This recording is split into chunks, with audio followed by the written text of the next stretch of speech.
Within the void between life and death, a goddess suddenly manifests. She calls out to a newly departed soul by the name of Suzuki Ryu. In his previous life, this man was nothing less than a living weapon, a cold-blooded assassin and mercenary forged in the fires of endless conflict. Yet his ultimate end didn't come at the barrel of a gun. Instead, it was a terminal illness that finally claimed him at age 42. The goddess wastes no time delivering the grim reality: he is dead, and as it stands, his soul is on a one-way flight toward total oblivion. That is, unless he's open to a little bit of freelance work. She has a specific request for him regarding her world of swords and sorcery. It's a simple, brutal task: eliminate 32 heroes. Ryu immediately labels her as nothing more than an evil deity. The goddess is almost comically offended by such a harsh accusation. Pivoting her approach, she appeals to his final moments on Earth, reminding him of the fantasy novels he devoured while on his deathbed. What if he could apply his lethal expertise in a world just like those? It's an offer far too intriguing to pass up, so he agrees to listen. The goddess begins her story,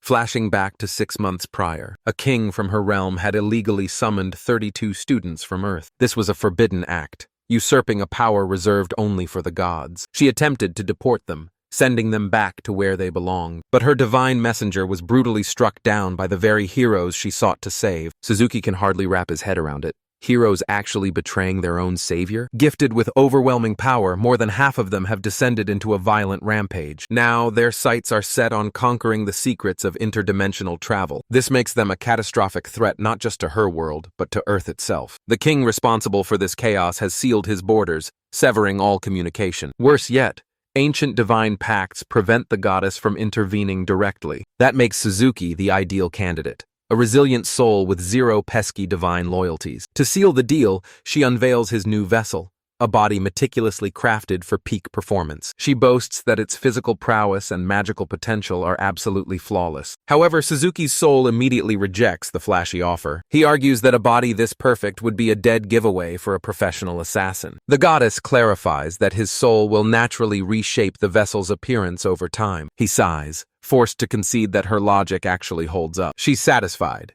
even if he's already doubting her competence as an employer. With the logistics settled, he shifts focus to the most important part: the reward. Her offer is a fresh start, a brand new life in this vibrant fantasy world. Once the rogue heroes are eliminated, he'll be free to live however he pleases. To sweeten the pot, she even promises him a chest overflowing with treasure. She correctly deduces that a man of his caliber isn't motivated by simple greed. He falls silent for a moment, carefully weighing the gravity of her proposal. Finally, he gives his nod of approval. He accepts the hit, but demands every scrap of intel available on his targets. She assures him that the necessary data will be hardwired directly into his new vessel. She also mentions 2 holy women who will serve as his primary contacts in this world. Before departing, he requests a proper code name to maintain his cover. He suggests the name Rei, which briefly leaves the goddess puzzled. He explains that Suzuki would immediately out him as a visitor from another world. She concedes, officially christening him with his new identity, Rei. With the contract sealed, she prepares to cast him into the mortal realm. Before he can even brace himself, his soul is violently yanked toward its new body. It turns out her parting gift is anything but gentle. He hurtles through the infinite void separating the 2 dimensions. He crash lands unceremoniously in a forest, completely exposed to the elements. His immediate priority is to find some clothes in the nearest settlement. Just then, he remembers her promise of an information download. Suddenly,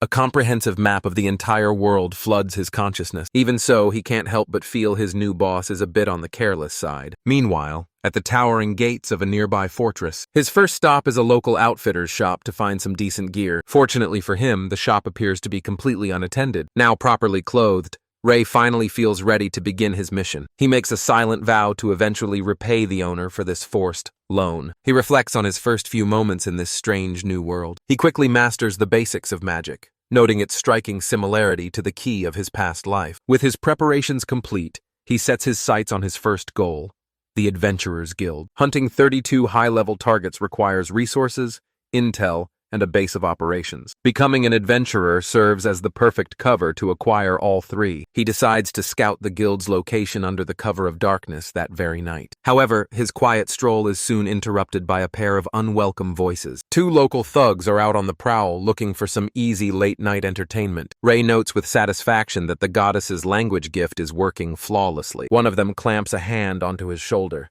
attempting to look intimidating. Their predatory grins make it clear that they aren't here for a friendly chat. They demand his coin as an apology for being ignored. A timeless classic. Ray remains entirely unfazed by their amateurish attempt at a shakedown. The thugs move to corner him, aggressively blocking his path. They mock him, confident that no one will be coming to his rescue. With chilling composure, Ray replies that he's actually quite glad to hear that. In a sudden blur of lethal precision, the confrontation ends before it even truly begins. He towers over their slumped bodies, a seasoned professional dealing with rank amateurs. He secures their weapons as a simple precaution, and helps himself to their earnings as a service fee. With a weary sigh, he realizes his first day has been a non-stop crime spree, all thanks to his new boss. As a new dawn breaks over the city skyline, Ray's official mission finally gets underway. He wastes no time tracking down his destination, the Rommel branch of the Adventurers Guild. Ray enters the chaotic guild hall, looking like a shark among minnows. Moments later, the paperwork is finished, and his registration is complete. He's now the official owner of a lowly G-rank adventurer's tag. He quickly discovers that unrestricted travel requires him to reach at least C rank. For now, he's relegated to the bottom-tier quest board. The available job listings are anything but heroic. Thus begins the monotonous daily grind of an aspiring adventurer. He spends his free time absorbing the history and lore of this strange new world, while his working hours are filled with every thankless, menial chore imaginable. But his real work only begins once the world stops watching. Deep within the silent woods, he pushes his new vessel to its absolute limit, expertly adapting the combat techniques from his previous life to survive the lethal threats of this strange new world. He masters the art of mana channeling with terrifying speed, seamlessly blending it with the martial arts he spent a lifetime perfecting. Soon, he even begins to unravel the core principles of elemental magic. While the locals rely on tradition, he views magic as a simple matter of visualization and control. His scientific background gives him an edge over fire and water, though earth remains elusive. He deduces that common chants are merely crutches to stabilize a spell, tools he doesn't need. However, this accelerated progress demands a heavy price. Forcing too much mana through his veins triggers a violent and agonizing backlash. He realizes that without surgical precision, he'll be useless in a high-stakes battle. After all, anyone can reinforce their body, but only a master can do so flawlessly. His meditation is shattered by a deafening, earth-shaking crash. He whips around toward the noise, every sense dialed to high alert. A colossal beast erupts from the tree line, casting a shadow that dwarfs the forest. His mind races to identify the threat. It's a dragon, and the monster is already priming a devastating breath attack. With zero time to hesitate, his warrior instincts take full command. He floods his system with every ounce of mana he can muster to reinforce his body. He narrowly evades the dragon's incinerating breath. Panic sets in as he realizes his intel was dangerously flawed. However, the beast seems strangely indifferent to his presence. Yet with no escape in sight, he's forced to make a stand. He begins chanting a spell specifically designed to pierce its impenetrable scales. Channeling every ounce of his willpower, he bets everything on this single strike. With a roar, he unleashes a devastating surge of lightning, summoning a blinding bolt directly from the heavens. The sheer recoil of the spell drops him to his knees. Straining his eyes, he searches for any sign of the beast through the rising soot. But where the dragon once stood, only a massive, smoldering crater remains. The overwhelming mana backlash has pushed his body to its absolute limit. Gasping for air, he realizes his own recklessness nearly cost him his life. It's a bitter reminder that he still has a long road ahead before he's truly powerful. Meanwhile, across the land in the free city of Msara, a mysterious cloaked figure approaches a secluded inn. She's there searching for her sister, but a blood-curdling scream cuts through the air. Her eyes widen in sheer terror. She bursts through the door, desperately screaming out for Irina. Inside, she's met with a grim sight. A group of thugs looming over a motionless body. Her worst fears are finally realized. The men turn to face her, their expressions chillingly vacant. She demands to know their identities, but the silence is deafening. It's immediately clear they isn't here for a friendly conversation. The scene shifts as she bolts into the depths of the forest. She pushes her body to the absolute breaking point, running for her life. But her pursuers have brought a dragon to the hunt. She barely manages to conjure a defensive barrier just in time. However, the raw force of the blast completely shreds her gear. To her horror, she finds her reinforcement magic is beginning to fail. The dragon rider seizes the opening and closes in for the kill. She's struck down, crashing violently onto the forest floor. As her pursuers descend, they reveal themselves as three of the summoned heroes: Sudo, Takahashi, and Hanju, three names on Rei's future hit list. She glares up at them, her eyes burning with pure, unadulterated hatred. Desperate, she attempts to cast a spell to strike back, but nothing happens. Her magic has been completely sealed away. A dawning horror sets in as she realizes she's utterly powerless. One of the heroes delivers a brutal strike without a moment's hesitation. They mock her, sneering that she should be careful not to ruin her face. Real heroic, right? Driven by desperation, she scrambles to grab a fallen sword. She lunges forward, pouring every ounce of her remaining strength into the strike. But the steel simply shatters upon contact with his impenetrable skin. In an instant, her final spark of hope is cruelly extinguished. The hero, Pseudo, doesn't even flinch, instead complaining about his torn uniform. A cold wave of absolute terror washes over her. He casually swats her aside as if she were nothing more than a bothersome insect. He looms over her broken body, ready to deliver another devastating blow. His companions look on, commenting on the sheer power of his adamantine force. She lies shattered on the ground, her face battered and bloody. One of them loses interest, finding her too damaged to be of any further entertainment. But Pseudo isn't quite finished with her yet. He slowly deactivates his defensive skill, feeling completely untouchable. The third hero sits back, visibly bored with the entire one-sided affair. The others begin to bicker, arguing over who gets to finish her off first. It's clear their leader's overwhelming power is a major source of resentment. Pseudo fumes, tired of being treated like a subordinate despite his strength. But his arrogant rant is cut short by a sudden, violent impact to his face. He touches his cheek in pure shock, stunned to find his own blood. His companion watches in disbelief as his dragon suddenly collapses to the earth. Pseudo glares, a trickle of blood marking the first time his absolute defense has ever been breached. His companion, Takahashi, can only cry out his name in sheer disbelief. Before he can even react, the third hero, Honjo, is ruthlessly taken down as well. In a matter of seconds, 2 legendary heroes and a dragon have been neutralized. Takahashi stands paralyzed, his mind failing to grasp the sheer speed of the assault. Suddenly, a cold hand clamps firmly around his throat from the shadows behind him. A cloaked figure emerges from the darkness, instantly silencing the final hero. Just like that, Ray stands tall, victorious over his first 3 targets. He scoffingly notes the pathetic lack of magical barriers protecting them. Their arrogance was their downfall. They never even sensed his approach. Amateurs. With those pests dealt with, he shifts his focus to a more pressing matter. He kneels beside the fallen woman, quickly identifying her as an elf. He checks for a pulse, finding that she's clinging to life by a mere thread. A quick internal scan reveals a gruesome list of injuries that will soon prove fatal. He realizes that this world's primitive healing magic is useless against such trauma. However, by utilizing knowledge from his past life, he might just craft a true regeneration spell. He recalls the agonizing nerve damage from his own past mistakes, a failure he won't repeat. He decides this elf will serve as the perfect test subject for his new magical theory. But before the healing begins, it's time for a little interrogation. He jolts Pseudo awake with a splash of freezing water to the face. The hero gasps for air, jolting back into a world of agonizing pain. Ray seizes him, laying out a simple ultimatum: answer his questions or face his end. To drive the point home, he pins the hero's hand, coldly noting that his tendons have been shredded. Suddenly, the third hero, Hanju, bolts for the exit while screaming for backup. He manifests a weapon out of thin air,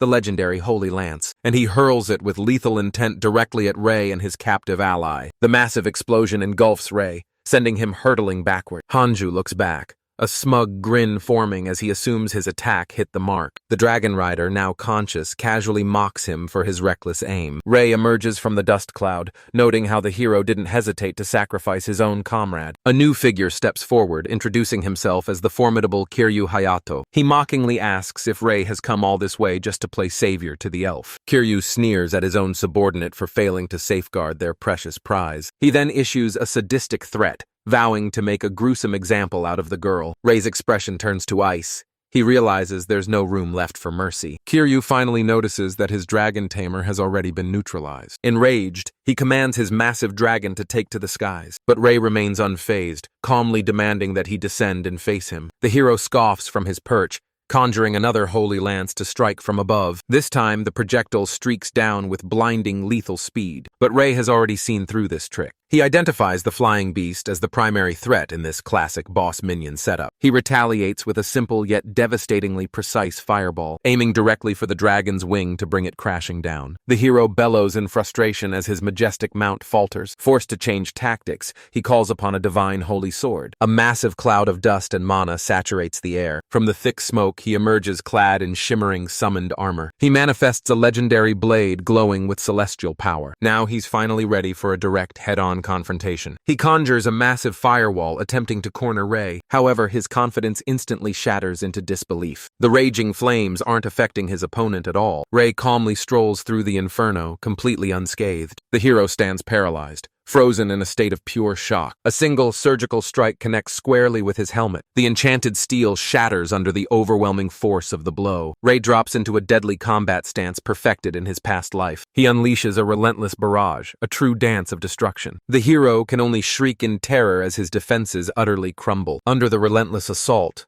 the hero's armor finally shatters. With the leader neutralized, Ray turns his attention back to his other captive. A single snap of his fingers is all it takes. He rouses the unconscious hero, cold-bloodedly informing him it's time to talk. The man awakens, immediately plunged into a world of searing agony. Ray calmly explains that he's already disabled each of his limbs. He lays out the simple terms: answer the questions or the suffering will escalate. He asks if he's one of the 32 summoned from another world. Ray then demands to know the specific abilities of every last one of them. The hero tries to maintain a brave front, stubbornly refusing to cooperate, so Ray decides to introduce a little hands-on persuasion. He warns that if the talk doesn't start now, the pain will become unimaginable. In an instant, the hero's bravado completely evaporates. Terrified, he screams that he'll tell Ray everything he wants to know. He begins desperately listing the powers of his so-called comrades. Ray coldly asks if that's truly the complete list. He points out that the head count doesn't add up to 32. The hero wails that it's all he knows, swearing on his life it's the truth. Ray deduces that some of these heroes must be more cautious than others. He pivots, asking exactly how they were brought to this world. The hero reveals that their entire high school class was summoned to this world. The king of the Oblian Kingdom intended to exploit them as expendable slave soldiers. However, one student possessed an appraisal skill that exposed the king's dark intentions. Armed with that truth, the student staged a coup, overthrew the monarch, and seized power. Ray leans in, posing one final question to his broken captive. The hero looks up, his eyes pleading for this nightmare interrogation to finally end. Ray demands to know why they were hunting the elven woman. Trembling, the hero begins to recount the events of that fateful day. He admits they had purchased the elf to use as a plaything for their own twisted entertainment. But her fierce defiance enraged them, sparking a ruthless manhunt through the woods. He explains that when the elf's sister suddenly intervened to save her, they decided to kidnap her as a replacement for their lost prize. Ray has heard more than enough of their depravity. He slowly raises the very dagger he had confiscated from them earlier. The hero's expression twists into a mask of pure, unadulterated terror. With a single, cold motion, Ray brings the interrogation to a permanent close. And just like that, the last of the 4 heroes is wiped from existence. Their leader, Kiryu, now completely shattered, pathetically begs for his life. Ray coldly asks if he ever showed mercy when his own victims pleaded for help. Realizing the monster before him, Ray decides there's no reason to let such trash continue breathing. Eventually, the elven woman finally regains consciousness. Overwhelmed with grief, she mentally apologizes to her sister for her failure. Her eyelids flutter open as she slowly wakes. She realizes she's lying inside a modest tent. A mysterious, masked figure appears at the entrance, asking if she's finally awake. He calmly tells her to stay down, assuring her he's not an enemy. He notes that while he's mended her fractures, her other wounds remain critical. The woman stares back in silence, unable to comprehend a word he's saying. Ray realizes the language pack the goddess gave him didn't include Elvish. He quickly switches dialects, asking if she can understand him now. Her eyes widen in disbelief. He's speaking her native tongue perfectly. He gently advises her not to force herself to speak just yet. A simple nod will suffice to show she's following along. She manages a faint, weak nod in response. He instructs her to rest, as her true treatment will begin tomorrow. The moment he turns to leave, she instinctively reaches for a nearby sword. However, her hand is too frail to even grip the hilt. Her remaining strength fades, and she slips back into the darkness of sleep. The camera pans out, showing Ray's humble campsite tucked away in the woods. Returning to her side, he explains he'll prioritize healing her mouth so she can nourish herself. With her wounds mended, the elf struggles to find her voice. Her gaze fixes on her enigmatic savior. She notices his piercing gray eyes, a trait unheard of among her kind. The realization hits her. He isn't an elf at all, but a human. Yet she wonders how a mere human could master her ancient language. As she observes him, she's struck by his overwhelming magical presence. It's staggering. The sheer volume of spirits flocking to him is beyond comprehension. Ray ignores her shock, simply urging her to eat before the meal cools. As he walks away, she's left questioning the true identity of this stranger. Night descends, cloaking their secluded camp in shadow. Later that evening, Ray returns to check on his patient's progress. The food remains untouched. Clearly, bedside manner wasn't part of his training, and her silence reeks of distrust. He lets out a heavy, exhausted sigh. He demands to know her connection to the mercenaries who pursued her. He notes that her legs are healed, granting her the freedom to leave if she refuses to trust him. Finally, she breaks her silence, introducing herself as Lydiana. She makes it clear that she has a name, and it isn't just the you he's been calling her. Ray acknowledges her name but coldly refuses to offer his own in return. Cutting to the chase, he asks a simple question. Does she want his help or not? After a long, tense hesitation, Lydiana slowly reaches out her bandaged arm. Ray looks down, acknowledging her silent consent. He instructs her to stay still as he begins carefully unwinding the makeshift bandage. Kneeling at her side, he readies himself for the intricate procedure ahead. A faint radiance pulses from his palm as he begins channeling his mana. Lydiana watches in silence, her fate now resting entirely in the hands of this stranger. Time itself seems to grind to a halt as the healing magic takes hold. Ray narrows his focus, pouring a massive surge of mana and willpower into the spell. He exhales slowly, marking the completion of the first stage of the grueling treatment. The sheer mental strain leaves him exhausted, but her shattered arm is finally restored. The process drained far more energy than he anticipated, so the rest will have to wait. Inside the tent, Lydiana lies in heavy silence, her meal left completely untouched. She slowly lifts her arm, a wave of pure disbelief washing over her. The fracture has vanished without a trace, proving this man is far more than a common healer. Outside, Ray gazes into the flickering fire as his mind drifts back to a previous life. He recalls the words of his master, a man who had seen through his facade instantly. The master knew Suzuki wasn't there for sport, but to master the cold-blooded art of killing. It was a dark path that demanded the resolve to die if one ever hoped to truly master it. He was offered one final chance to turn back, but it was an offer he clearly refused. He remembers the dojo, a hidden sanctuary dedicated to the lethal ancient arts of the ninja. He was the lone Japanese student in a secret class comprised of elite killers from across the globe. Though they never fought to the death, he had stared into the abyss more times than he could count. His master frequently lamented that the legacy of their school would likely perish alongside him. Despite having a family, he refused to force them down the blood-soaked path of an assassin. Even his gifted great-grandson was intentionally spared from this dark destiny. He vividly recalls his master's relentless challenge, a true death match he knew he was destined to lose. His master would only offer a knowing smile, recognizing the harsh truth behind his student's words. Back then, he went by a different name, a title belonging to his long-forgotten youth, and he'd always pose the same haunting question.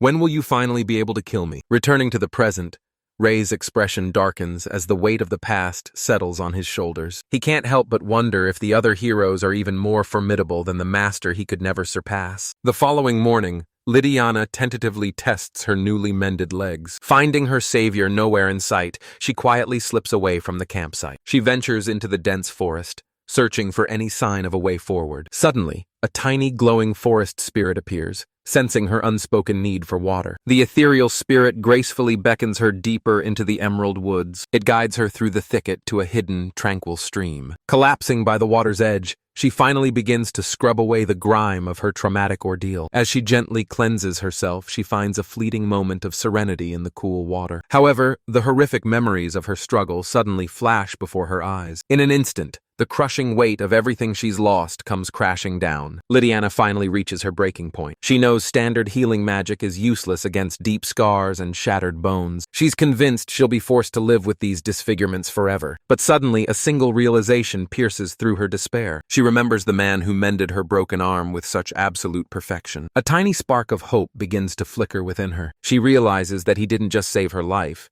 he truly healed her. If there was any deception, it was born solely from her own paranoia. Meanwhile, back at the camp, Ray is busy honing his craft. He's refining the exact techniques needed to save her, testing reinforcement magic on his own leg. He's pushing his mana control to an entirely new level. Looking at his progress, he seems satisfied with the results. Right on cue, he senses Lydiana's approach. He acknowledges her presence with his usual stoic calm. Standing before him with newfound trust, she finally apologizes and offers her thanks. Ray simply points at her, cutting straight to the chase. He informs her that her treatment is far from finished. Trembling, she asks if he can truly restore her face. He responds with a confident, "Probably," which is more than enough to reassure her. He explains that he's already mastered nerve regeneration by testing it on his own arm. He promises her face is next on the list, as soon as his mana reserves replenish. While they wait, he offers her a warm cup of tea to calm her nerves. She accepts the small kindness in contemplative silence. As he hands her the cup, a silent truce finally settles between them. Under the silver glow of the full moon,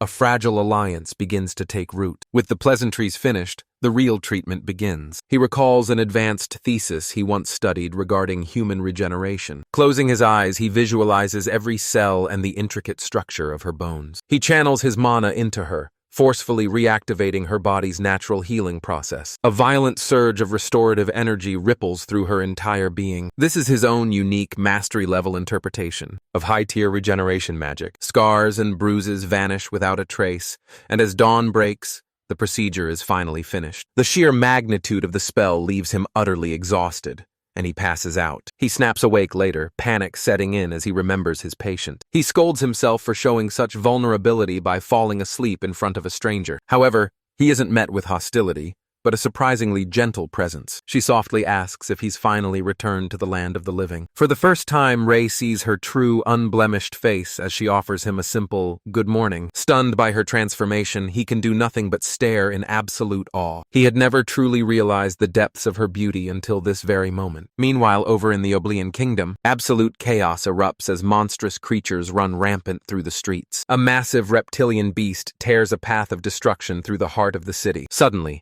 a new warrior appears, demanding to know the source of the carnage. Without hesitation, she draws her blade to confront the creature head-on. The beast lunges, but her reflexes are on an entirely different level. With one singular fluid motion of her steel, she puts a permanent end to the monster's rampage. She exhales slowly, the skirmish over before it even truly began. Instead of relief, she looks disappointed, clearly craving a real challenge. However, she's about to get her wish much sooner than anticipated. She isn't alone for long, as another hero named Sato Yuko arrives on the scene. The swordswoman calls out to her friend Yuko as the dust settles. She scolds her for being reckless, but Yuko remains completely unfazed by the danger. She simply winks, knowing the sword saint could have handled it in her sleep. The sword saint sighs, wishing the bow saint would show at least a little concern. She justifies slaying the beast, placing the blame solely on its irresponsible owner. With the immediate threat neutralized, the two legendary heroes depart, leaving the terrified citizens to watch their saviors vanish into the distance. Meanwhile, back at the royal palace, the remaining heroes have assembled. Their newly appointed leader, Takashiro Yuki, stands to address the group. He delivers the grim report. 4 of their classmates have gone missing in action. These are, of course, the same 4 that Ray just permanently retired. This revelation sends a chilling wave of unease throughout the room. Takashiro hesitates, clearly struggling with the weight of the situation. He voices his darkest suspicion, that their comrades are likely already dead. Yuko, refusing to accept it, immediately demands proof for his reasoning. That's when Hayashi, a skilled Tamare, chimes in with her professional insight. She explains that for a Tamare's beasts to suddenly go berserk like this, it is a definitive sign that their master is no longer among the living. Takashiro concludes the briefing by asking if anyone has leads on their location. Later, an inner circle gathers to discuss the terrifying implications. Takashiro turns to Kuju, the hero who possesses the appraisal skill. To everyone's shock, Kuju summons a holy sword, a power he couldn't use before. He reveals that Kiryu's unique hero abilities have spontaneously transferred to him. The logic is cold and absolute. You don't inherit a hero's skills unless they are truly dead. Nanahoshi is skeptical, doubting any local inhabitant could actually kill one of them. However, they all agree that such a brazen attack cannot go unanswered. With a plan forming, Takashiro turns to address a mysterious figure off-screen. Takashiro commands the deposed king to track down the 4 missing heroes. The former monarchs can do nothing but tremble and submit to their new masters. Takashiro's expression hardens, his cold ambition now fully on display. He looms over the terrified king, asking if he truly thinks defiance is worth the cost. With a sneer, Takashiro mocks the fallen ruler and his pathetic subjects. He bluntly declares that anyone without utility is nothing more than garbage to be discarded. The king shudders when the hero brings up the slave collar, keeping him on a tight leash. Another hero casually suggests zombifying anyone who won't cooperate. Real, heroic behavior, right? Not even the palace maids are spared from their sadistic whims. The king's sheer terror is met only by Takashiro's icy, unrelenting stare. Finally snapping under the pressure, the king offers a desperate, pathetic apology. The former rulers are then dismissed like lowly servants. One hero sips his tea, laughing at how foolish the royals truly were. He muses that the king's attempt to manipulate them was a catastrophic mistake. They were always one step ahead, having already sniffed out the slave collars meant for them. The king never suspected that one of the 32 students possessed an appraisal skill. Takashiro turns to another student, Nanahoshi, to check on their status. Nanahoshi grins, confirming they're ready to strike at a moment's notice. The strategy is simple. Keep the king as a powerless figurehead. Let him take the fall for their crimes while they reap all the rewards. Standing atop the palace balcony, they declare the kingdom their own. They gaze out over their new domain, a city now held firmly in their grasp. However, Takashiro corrects himself. Their true ambition is nothing less than world domination. Meanwhile, we shift our focus back to our protagonist. Rei and Lydiana are now traveling together, though Rei looks far from thrilled. His expression says it all. How did I end up with a sidekick? A quick flashback reveals the events from just a few hours earlier. Lydiana asks him to unmask, swearing she would never betray the man who saved her. Rei is caught completely off guard by her sudden request. Reluctantly, he removes the mask, finally revealing his true face to her. He sets his cup down, a silent signal that he's finally ready to talk. Lydiana pours out her gratitude, offering to do anything to repay his kindness. But Rei brushes it off, insisting that her recovery is his only concern. She maintains that her feelings of gratitude are genuine. Rei, however, quickly cuts her off to pivot the conversation. He demands to know why the heroes were hunting her down in the first place. With a heavy heart, she finally agrees to share her tragic story. She reveals that she was once an ordinary adventurer, but her life fell apart when her sister was sold into debt slavery, a cruel system where the desperate are forced to work off impossible debts. She tracked her sister's trail to a shady auction in Msara, only to discover she'd been purchased by the so-called heroes. The arrogant group wasn't exactly subtle about their location. She arrived at their hideout just in time to hear a piercing scream. She burst inside, but it was already too late to save her sister. Raoul's expression hardens at this grim confirmation of the tragedy. Blinded by rage, she tried to retaliate, but her magic failed her. The rest of the story is something he already knows firsthand. He offers a somber apology, admitting he took her revenge for her. Lydiana is stunned. He took on all 4 of those monsters alone? She warns him that people like that won't stop hunting him. She realizes this man is far more than just a simple healer. In truth, she's profoundly grateful for his bloody intervention. He agrees that making a run for it was the right call. But there's still one more question he needs to ask. He points to a sword lying nearby, asking where she acquired it. She explains that she simply scavenged it after the battle. He notes its exceptional quality, which is rare for this region. A standard blade would shatter under his reinforcement magic. This sword, however, suggests that better materials are available. Lydiana explains that it's a masterfully crafted dwarven blade from the kingdom of Merged. Rei asks just how far away this mysterious kingdom actually is. She estimates it's at least a 2-month trek from their current location. Lydiana immediately spots a flaw in his plan, pointing directly at his adventurer tag. With his current low rank, he isn't even legally allowed to leave the country. Rei facepalms, realizing he completely overlooked this crucial bureaucratic detail. But Lydiana has a simple solution. The rules change if he's traveling with her. She presents her own tag, which hangs elegantly from a silver chain. She reminds him that she's a seasoned adventurer herself. With a confident wink, she reveals that she's actually reached B-rank status. Rei can only stare in total disbelief. A B rank? She lays out the plan. If they register as a party, they can travel across borders freely. She can even introduce him to a master dwarven blacksmith and help cover the expenses. She asks if he's willing to accept this partnership as her form of repayment. Rei's mind reels as her offer provides an instant solution to all his immediate problems. He knows that staying here will only severely limit the progress of his mission. While working alone is usually safer, the benefits of this alliance are simply too immense to ignore. He carefully weighs the potential risks against the massive rewards. After a brief moment of consideration, his decision is finally made. He agrees to accept her generous offer, officially joining forces. With the deal struck, Lydiana claps her hands, radiating satisfaction. She formally reintroduces herself, extending a hand to her new ally. Meeting her gaze, he finally reveals his own name, Rei. The two shake on it, officially sealing their new partnership. A short while later, the pair makes their way through the busy city streets. Rei looks far from thrilled, questioning exactly how he ended up in this mess. Lydiana explains that posing as a couple is a solid cover, or at least better than nothing. It suddenly dawns on him that she's been speaking the common tongue this entire time. She clarifies that she was simply too injured and cautious to speak earlier. Besides, she adds, a human speaking perfect Elvish would have been far more suspicious. Ray quietly concedes, admitting that she actually has a fair point. Their journey officially begins at a familiar landmark, the Adventurers Guild. The receptionist greets Ray with a warm smile, relieved to see him back in one piece. However, her eyes narrow as she notices his companion, asking if Lydiana is with him. The elf lowers her hood, revealing her striking features to the entire room. The entire guild hall falls into a stunned silence at the sight of her. Ignoring the stares, Lydiana calmly presents her adventurer's tag. The receptionist nearly drops her monocle when she confirms it's a high-level B-rank tag. She asks if Lydiana is certain about the registration, and the elf gives a simple nod. But after a quick rundown of the rules, it's clear their party will be limited by Ray's measly F rank. Ray questions if she's genuinely all right with the handicap,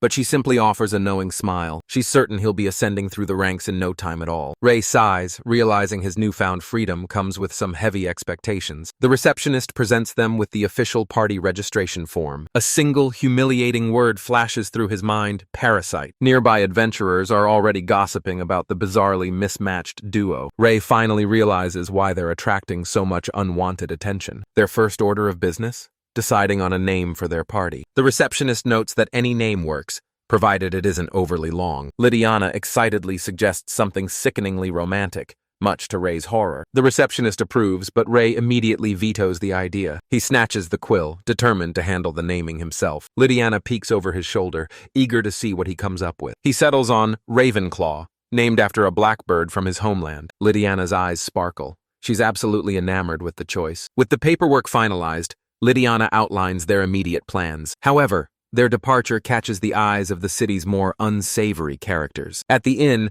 Lydiana tries to book a double room, but Ray swiftly insists on 2 singles. Their journey hits another snag when it's revealed our assassin can't ride a horse. Lydiana offers to teach him, but for now, they'll have to ride together. After a quick shopping spree, she excitedly shows off her brand new adventuring gear. When he asks why she chose all black, she shyly admits she just wanted to match his style. Ray then tries to sell back the very clothes he borrowed, leaving the shopkeeper nervously declining. He figures his spending has more than settled his debt. A thief with a conscience, how rare. Later that night, as they settle back into the inn, Lydiana tries to sleep, but her rest is anything but peaceful. She's trapped in a vivid nightmare, forced to relive her horrific ordeal once again. Cruel memories of the hero's brutality come flooding back with a vengeance. Her eyes snap open as she jolts upright, drenched in a cold sweat and gasping for air. The lingering terror is so paralyzing that she has to struggle to stifle a scream. The sheer shock of the dream sends her tumbling right off the edge of the bed. Suddenly, a menacing face looms just outside her window. Lydiana freezes in place, convinced her worst fears have finally caught up to her. Her mind races. She knows her tormentors are dead, yet the trauma is still overwhelming. Desperate, her only thought is to find the one person who can protect her, Ray. Using a subtle gust of wind magic, she manages to unlock his bedroom door. She bursts inside, calling out his name with desperation in her voice. But to her horror, the room is completely empty. A wave of pure panic washes over her. He's gone. She rushes to the balcony, frantically searching and calling out into the dark of the night. She collapses, her last shred of hope seemingly extinguished. But then, a familiar voice calls out her name. Her head snaps up, a flicker of pure disbelief in her eyes. Ray stands before her, casually asking what she's doing in his room. He even questions how she bypassed the lock. Talk about having your priorities straight. She lunges forward, desperately clinging to his cloak like a lifeline. He stares down at her, completely bewildered by her erratic behavior. She breaks down into a sobbing mess, apologizing for her sudden panic. The trauma of her past is still raw, and the dam finally breaks. Ray's expression softens as he realizes the sheer depth of her terror. He gently rests a hand on her head, offering a rare moment of genuine comfort. He reassures her that it's okay and that she's finally safe. He asks if she's all right, his voice uncharacteristically gentle. But she's already drifted off, completely drained from the emotional ordeal. Ray recognizes the symptoms immediately. It's post-traumatic stress. It's a condition he knows all too well from his past life as a battle-hardened soldier. He realizes she's been bottling up this paralyzing fear for far too long. He covers her with his cloak, knowing her road to recovery has only just begun. He can't help but wonder if this new body is making him go soft. The following morning, the duo finally leaves the city behind. As they ride together, Lydiana offers a soft word of thanks for his help the previous night. Ray tells her not to sweat it, promising to be her shield whenever fear takes hold. Flustered, she insists it was merely part of the treatment. Yeah, keep telling yourself that. Shifting focus, they go over their route and lock in their next major destination. The map reveals a grueling trek ahead to reach the dwarven kingdom of Merged. With that, their grand cross-country expedition officially kicks off. Later, while setting up camp, Lydiana asks Ray if he's noticed they're being followed. She explains that the wind spirits have been whispering warnings about the shadows on their tail. Ray reveals he's had detection magic active since the moment they left the city gates. He's already done the math. 6 riders total, closing in fast. The pursuers are maintaining their distance, biding their time for the perfect opening to strike. Ray turns to Lydiana, leaving the choice of their next move entirely up to her. Her response is cold and calculated. They're going to eliminate the threat once and for all. Ray offers to take care of it himself, but Lydiana isn't about to sit this one out. He searches her eyes, questioning if she's truly ready for another round of combat. She meets his gaze with absolute resolve. There's no doubt she's ready to fight. With a silent nod of agreement, the duo moves out to intercept their unwanted guests. They find 2 of the pursuers tending to their horses, blissfully unaware of the danger looming behind them. Ray and Lydiana emerge from the darkness like ghosts, with Ray signaling the target count. Lydiana closes her eyes and begins to chant, summoning the raw power of the wind spirits. She unleashes a devastating wind cutter spell, tearing through the first assailant. His partner can only watch in paralyzed shock as the lethal magic connects. The man gasps for air, his life snuffed out by the invisible blade. Meanwhile, Ray closes the distance to eliminate the second target. All of this unfolds silently under the cold watch of the stars. The remaining 4 pursuers quickly scramble to regroup. One of the thugs, trembling, suggests they cut their losses and run. But their leader scoffs, refusing to let a prize as valuable as Lydiana slip away. To him, her companion is just a weak kid. What's the worst that could happen? A throwing knife buried in his throat provides an immediate, bloody answer. The survivors are frozen in horror as they watch their leader collapse. A new commander steps forward, his expression twisted in a mask of pure rage. He zeroes in on Lydiana, barking orders for his men to take her alive. However, Ray intervenes by unleashing a massive torrent of water. The spell engulfs them instantly, leaving the bandits completely helpless. With the dust settling, he asks Lydiana if that was the last of them. He remembers these thugs from the guild, realizing they'd been tailing them from the start. He correctly deduces that Lydiana was their intended target all along. She offers a somber apology, admitting she was incredibly careless. She normally maintains a human disguise, but in her haste, she completely forgot. Ray reassures her it wasn't her fault, incinerating the evidence with a massive wall of fire. Together, they watch the blaze as the threat is finally neutralized. Lydiana is left speechless, wondering how he can cast such high-tier magic without an incantation. He explains that once you master the underlying principles, chants become nothing more than a crutch. Since the concept of principles clearly confuses her, he poses a simpler question. What is water? Her brilliant response? Water is water.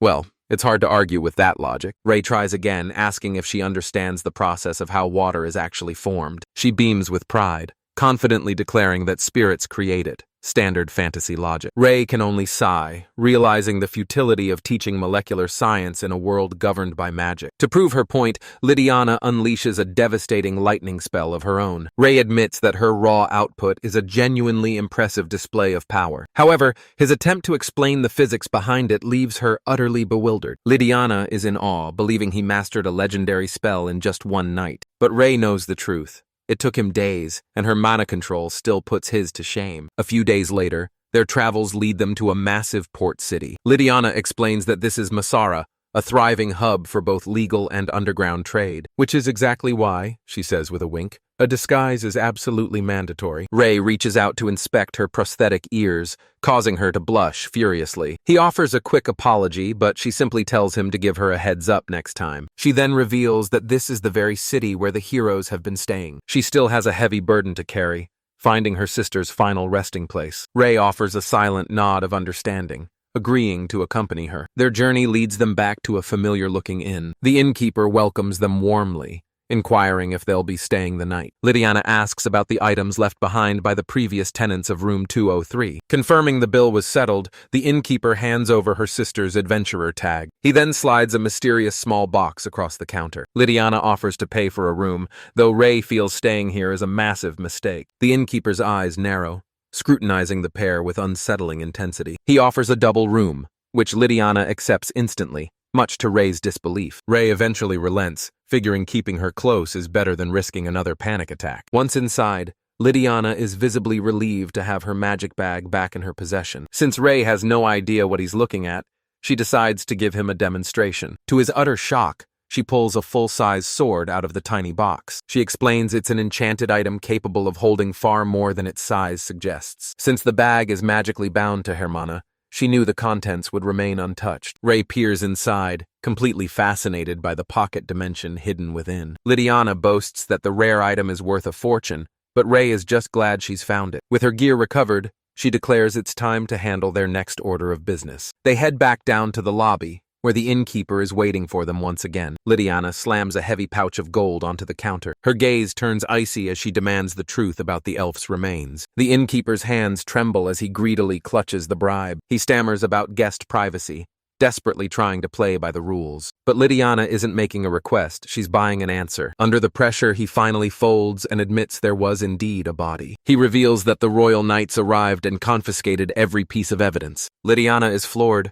What are the royal knights doing this far from the capital? The innkeeper adds that he was strictly ordered to keep his mouth shut. Ray realizes this new development makes their situation far more volatile. Lydiana takes the intel and leaves the payment for the terrified man. Once outside, she notes how lucky they were to avoid staying the night there. They eventually secure a room at a much more reputable establishment. Over a quiet dinner, Lydiana questions why the Crown's elite are patrolling the outskirts. Ray sees the bigger picture. The heroes have effectively seized the kingdom. They're scrubbing the map to hide the disappearance of their 4 fallen comrades. Lydiana knows that continuing her search now would be a literal death sentence. Ray asks if she still intends to head for Merge as they originally planned. She forces a smile, claiming her sister has likely found peace at last. However, the burning look in her eyes tells a much darker story. She catches his attention, her voice suddenly dropping into a serious tone. Then she asks the one question he never expected.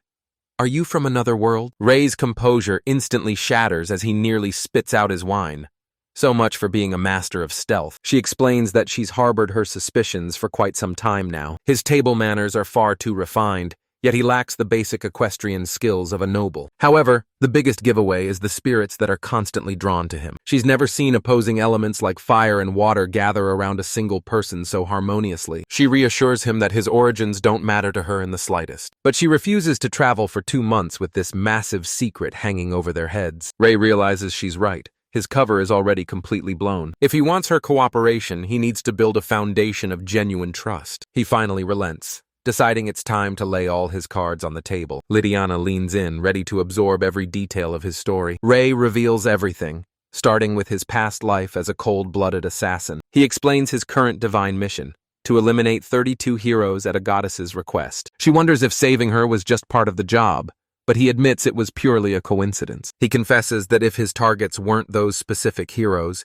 he might not have intervened at all. Regardless of his logic, Lydiana doesn't care. Her gratitude is absolute. She does, however, question if even dwarven craftsmanship can pierce their defenses. After all, her own enchanted blade shattered like glass when she faced them. Ray explains that every foe has a flaw, and superior gear simply provides more ways to exploit it. He laments that what he truly desires is a katana, a weapon that supposedly doesn't exist in this world. However, the mere mention of the word katana immediately piques Lydiana's interest. He's stunned to discover that she's actually seen one before in the city of Mergid. She reveals that a hero from 2 centuries ago wielded one, though it was deemed far too difficult to master. This rings a bell for Ray, who recalls reading about that very same hero in the guild's archives. He wonders if they summoned a literal samurai from Japan's Edo period. Talk about a wild crossover. Lydiana asks if katanas are common in his homeland, but Ray quickly brushes the question aside. Instead, he explains that the weapons from his world tend to be a bit more explosive. Lydiana's eyes sparkle when he mentions gunpowder, as she's witnessed similar explosions in Mergid. With his resolve hardening, Ray knows his next destination is clear. He must reach the Dwarven Kingdom. With his story finally told, he gazes out over the sprawling city lights. He lays out the stakes. Traveling with him means becoming a sworn enemy of the entire kingdom. Lydiana simply smiles, reminding him that as an elf, she'll easily outlive any petty human grudge. Besides, a kingdom that protects her sister's killers is already her enemy by default. She asks if that's a sufficient enough reason for her to join his crusade. Ray agrees that it's more than enough, promising to aid her in her quest for justice in return. Standing on their separate balconies, their fateful alliance is finally forged. Meanwhile, far away in the dragon kingdom of Drazen, a frantic messenger arrives bearing an urgent and dire warning. An army of over 10,000 undead is currently descending upon the kingdom. With no prior warnings, it's clear the surrounding villages have already been devoured. To make matters worse, the messenger reveals the horde consists of their own fallen comrades. A literal ocean of the dead surges forward, seemingly without end. From humans and beasts to even mighty dragons, all have been reduced to mindless puppets. The dragon commander realizes instantly that evacuation is no longer an option. He commands the gates be sealed, and orders the wyvern riders to scramble immediately. Taking to the skies, the riders rain down a torrent of fire upon the encroaching mass. But the lead rider can only curse in frustration. Their numbers are simply too overwhelming. As mana reserves hit critical levels, a subordinate frantically suggests a change in tactics. However, the undead army reveals it has lethal long-range defenses of its own. A wyvern screeches in agony as it's brought down by a precise volley of arrows. The commander barks orders for his forces to scatter and gain altitude immediately. But a far more terrifying threat is already emerging from the battlefield below. A massive spear of concentrated dark energy hurtles toward the formation. Meanwhile, deep within the heart of the Oblian Kingdom, the so-called heroes are holding a meeting so casual that one is literally dangling from the ceiling. One member grumbles, complaining that he's the only one doing any actual heavy lifting. The necromancer fires back, arguing that micromanaging an entire undead legion is plenty of work. Finally, the sword saint steps in, demanding they refocus on the real reason they're here. The blonde hero smirks, offering to reiterate their master plan one more time. He lays out the cold facts. The Oblian Kingdom is rotting from within and on the verge of collapse. Without a fresh influx of wealth, the entire population is destined to starve within years. He argues that with no other options left, a full-scale invasion is their only path to survival. Their target is Drazen, a territory prized for its vital and lucrative salt lakes. The necromancer seems to grasp the logic, though his leader remains skeptical. Meanwhile, at the siege, the dragonkin defenders are losing ground as they're pushed back. The undead horde swarms the ramparts, overwhelming the garrison with sheer numbers. The commander receives a devastating report. The left flank has completely collapsed. Suddenly, a lone rider emerges from the chaos, demanding an immediate halt to the assault. He introduces himself as a high-ranking commander representing the Oblian Kingdom. He presents a brutal ultimatum: surrender immediately or face total annihilation. Back at the Oblian capital, the heroes begin finalizing their next strategic move. However, a panicked servant spots a mysterious group approaching the main gates. The gates swing wide, revealing the dragonkin defenders standing their ground. Their king steps forward, proposing a high-stakes duel to settle the conflict once and for all. If he falls in combat, the entire kingdom is theirs for the taking. But if he emerges victorious, they must withdraw their forces and leave these lands forever. The heroes weigh his audacious and arguably suicidal proposition for a moment. And then, they all erupt into mocking, arrogant laughter. Their leader finds the king's desperate pleas utterly amusing. The necromancer suggests simply letting his undead horde finish the job. However, Takashiro thinks a quick slaughter would be far too boring. With a condescending smirk, he officially accepts the king's terms. He asks if the Dragon King is truly satisfied with this arrangement, desperate to save his people. The king agrees without a moment's hesitation, but the hero's sinister smile is anything but reassuring. He turns to the Sword Saint, appointing her as their champion. She steps into the arena, radiating a calm yet deadly intensity. The Dragon King formally introduces himself to his opponent. She reciprocates the gesture, revealing her name, Shiraishi Hibiki. Both champions take their stances with the fate of a kingdom on the line. The king commands her to draw her weapon and prepare herself, but Hibiki simply stares down at her empty, open hand. He raises his blade, warning her not to regret this moment of hesitation. Suddenly, her draw is impossibly fast,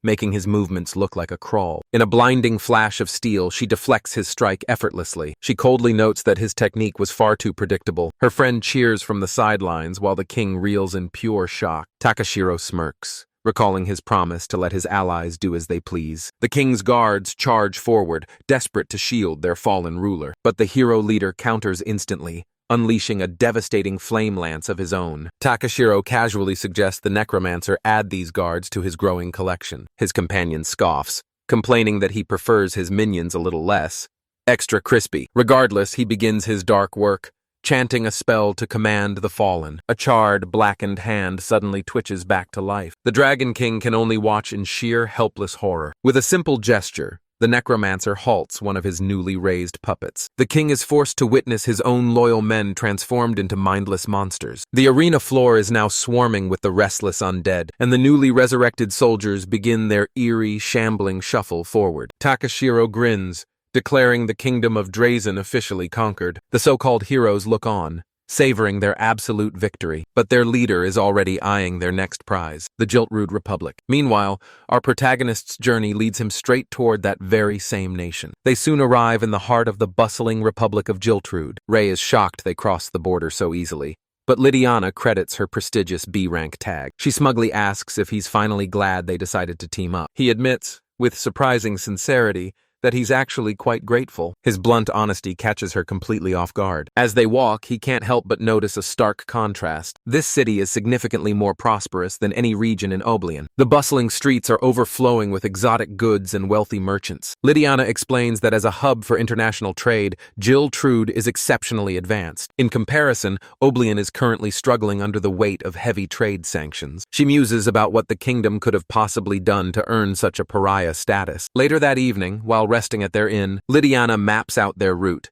suggesting they make a beeline for the capital. Ray asks if they're renting horses again, his voice dripping with dread at the prospect. Lydiana just laughs and playfully dismisses his concerns. She gives him a wink, revealing they have a much more sophisticated way to travel. Ray is floored when he sees a massive train, a marvel he never expected in this fantasy world. Lydiana notes these dwarven-built tracks are the pride of Jiltrude's infrastructure. She smirks, noting the tracks don't reach Oblivion, a kingdom quite literally left in the dust. A loud announcement confirms their 3-day journey to the capital city of Manhwa. Settled in their private car, Lydiana remarks how lucky they are to have caught this ride so quickly. With a roar, the magic-powered locomotive begins its steady journey through the night. To kill some time, Ray pulls out a book he picked up back at the border. Lydiana is horrified to learn he dropped a full gold coin on a piece of light reading. Ray presents the titles to her, one focusing on flight magic, and the other on defensive barriers. With a confident grin, he explains that these rare grimoires are written in a long-lost ancient tongue. Lydiana is absolutely floored. Can he really decipher such complex and forgotten texts? She notes that scholars would kill for a chance like this, likely lining up just to fight over his services. Ray agrees, deciding it's much safer to keep this particular talent a closely guarded secret. As he dives into the text, he's certain he can master the intricate principles of flight magic. Lydiana admits she's experimented with wind magic before, but never found any success with flight. She describes her attempts to create a powerful updraft beneath her, though it was never enough to achieve lift. Ray snaps the book shut, ready to drop some knowledge. It's all about aerodynamics and gravity manipulation. Her eyes light up with excitement, realizing their 3-day train ride provides the perfect window for study. However, their intense study session is suddenly cut short by a piercing scream from outside. 3 days later, the duo safely arrives in Manhwa, the bustling capital of Jiltrude. Lydiana notes that their next departure for Merged is in 3 days, and she's already secured them a room. Ray is hyped for even more studying, though Lydiana looks on in pure academic exhaustion. They decide to use the downtime to test his new spells and hopefully boost his adventurer rank. Their first order of business is heading straight to the local branch of the Adventurers Guild. Stepping inside, they try to blend in with the sea of seasoned warriors and grizzled mercenaries. While scanning the quest board, one specific notice catches their eye: a grim request concerning the undead. A staffer explains that sightings of the restless dead have been surging lately throughout the region. Most adventurers are too terrified to take the job, a reaction Ray finds perfectly reasonable. Lydiana breaks down the issue. The rewards are pathetic, and the skill requirements are far too niche. Combined with the risk of turning undead from just a single scratch, it's no surprise adventurers are steering clear. Lydiana adds that the undead also carry a particularly foul, pungent stench. With no good quests available, the duo decides to squeeze in some training instead. They head to a secluded clearing and begin to spar. Ray's eyes narrow, signaling that the lesson has officially begun. He effortlessly parries her strikes, carefully analyzing her form. But Lydiana is a natural, moving with fluid and lethal precision. He offers a quick correction, advising her to loosen her grip for better control. Their blades clash repeatedly in a high-speed flurry of cold steel. He's passing down the advanced swordsmanship techniques he mastered in his previous life. Lydiana is pushed to her absolute limit, but she's absorbing the knowledge at an incredible rate. The match concludes with her blade pressed firmly against his throat. He can't help but smile, Genuinely stunned by her raw talent and growth, she erupts into a triumphant cheer, celebrating her hard-earned victory. After all, it's not every day you manage to outmaneuver a master assassin. Rei marvels at her progress, realizing she is a once-in-a-generation prodigy. She proposes a trade. She'll refine his swordplay if he teaches her the secrets of magic. He ponders exactly how much of his lethal expertise he should actually reveal to her. However, their training session is abruptly interrupted by a sudden, mysterious presence. Rei senses two figures nearby, realizing they're almost certainly undead. Peering through the dense foliage, his grim suspicions are confirmed. Lydiana asks if he'll handle them, but he hesitates for a moment. He knows standard elemental magic is far less effective against the restless dead. The two zombies shamble past, completely unaware they're being watched. Rei steps forward to unleash a new technique, a purification spell. Instantly, the rotting creatures dissolve into shimmering motes of light. Lydiana is floored, as holy magic is almost exclusively a secret of the church. Rei collects the remaining mana stones as proof for their guild quest. She suggests hunting more to boost his rank, and he's about to agree, until his detection magic suddenly begins to flare up violently. He stares in disbelief as the number of hostiles quickly passes 100. No, he corrects himself. It's not hundreds, it's well over 1,000. A massive swarm of undead,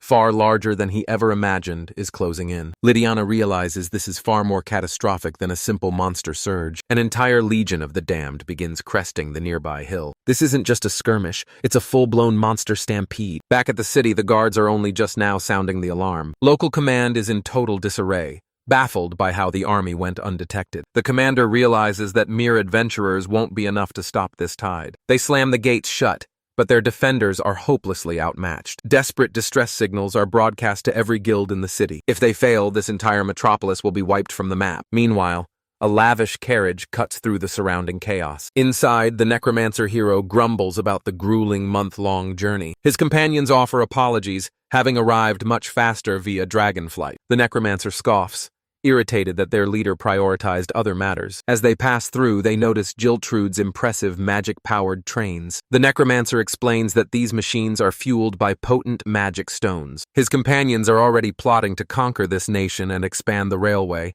Classic villainous hubris, but the necromancer just wants a nap. Being an antagonist is exhausting work. Suddenly, his eyes narrow in suspicion. He senses something strange, a vital connection being severed. One of his puppets has just vanished into thin air. He stares out the window in disbelief, wondering what could possibly be happening. His undead legion continues its relentless, crushing march. But one by one, the ghouls begin to dissolve into brilliant light, evaporating into nothingness without leaving a trace. The heroes watching from within are stunned by the spectacle. One of them spots a lone figure in the distance, single-handedly purifying the entire horde. The necromancer seethes with rage as he watches his precious minions get torn to shreds. Desperate, he turns to the bow saint and demands her assistance. The bow saint happily obliges, eager to join the fray. She releases an arrow that screams through the air with blinding speed. But Rei reacts instantly, dodging the projectile by a mere fraction of an inch. The sword saint is left speechless, stunned that anyone could evade her comrade's shot. Rei remains composed, methodically analyzing the lethal new threat. As the necromancer whines about his dwindling army, the two girls prepare to jump into the fight. Rei braces himself, fully aware that the situation has just turned critical. He's genuinely caught off guard by the bow saint's terrifying velocity. His intel was spot on. Conventional magical defenses are useless against their power. Keeping to the shadows of the trees, Rei and Lydiana spot a carriage in the distance. It's swarmed by the undead, clearly marking it as the source of the corruption. Rei pulses his detection magic, confirming 3 high-level targets inside. He uses his enhanced vision to zoom in on the mysterious transport. He sees them clearly now, the summoned heroes still clad in their school uniforms. Consumed by fury, Lydiana tries to lunge forward, but Rei firmly holds her back. She pleads with him, insisting that this is her battle to fight. He tells her to stay calm. A reckless charge against heroes is a literal death sentence. Rei's mind races as he quickly processes this dangerous new development. He quickly identifies the necromancer as Nanahoshi. Beside her stand the sword saint, Shiraishi Hibiki, and the bow saint, Sado Yuko. A necromancer, a sword saint, and a bow saint. 3 more high-profile names for his list. He decides that if he's going to prioritize a target, Nanahoshi has to go first. The necromancer confirms that he is indeed the mastermind behind this massive undead stampede. His goal is to transform the entire city into a personal puppet collection. A classic villainous ambition. Rei knows taking on all 3 at once is suicide, especially with two martial arts masters in the mix. He quickly devises a strategy. He'll draw the focus of the sword and bow saints, while Lydiana uses the resulting chaos to assassinate the necromancer. He pulls out a small vial, bracing himself for the grueling fight ahead. It's a mana recovery potion, a vital necessity for the coming slaughter. But then he remembers the fatal flaw of his perfect body.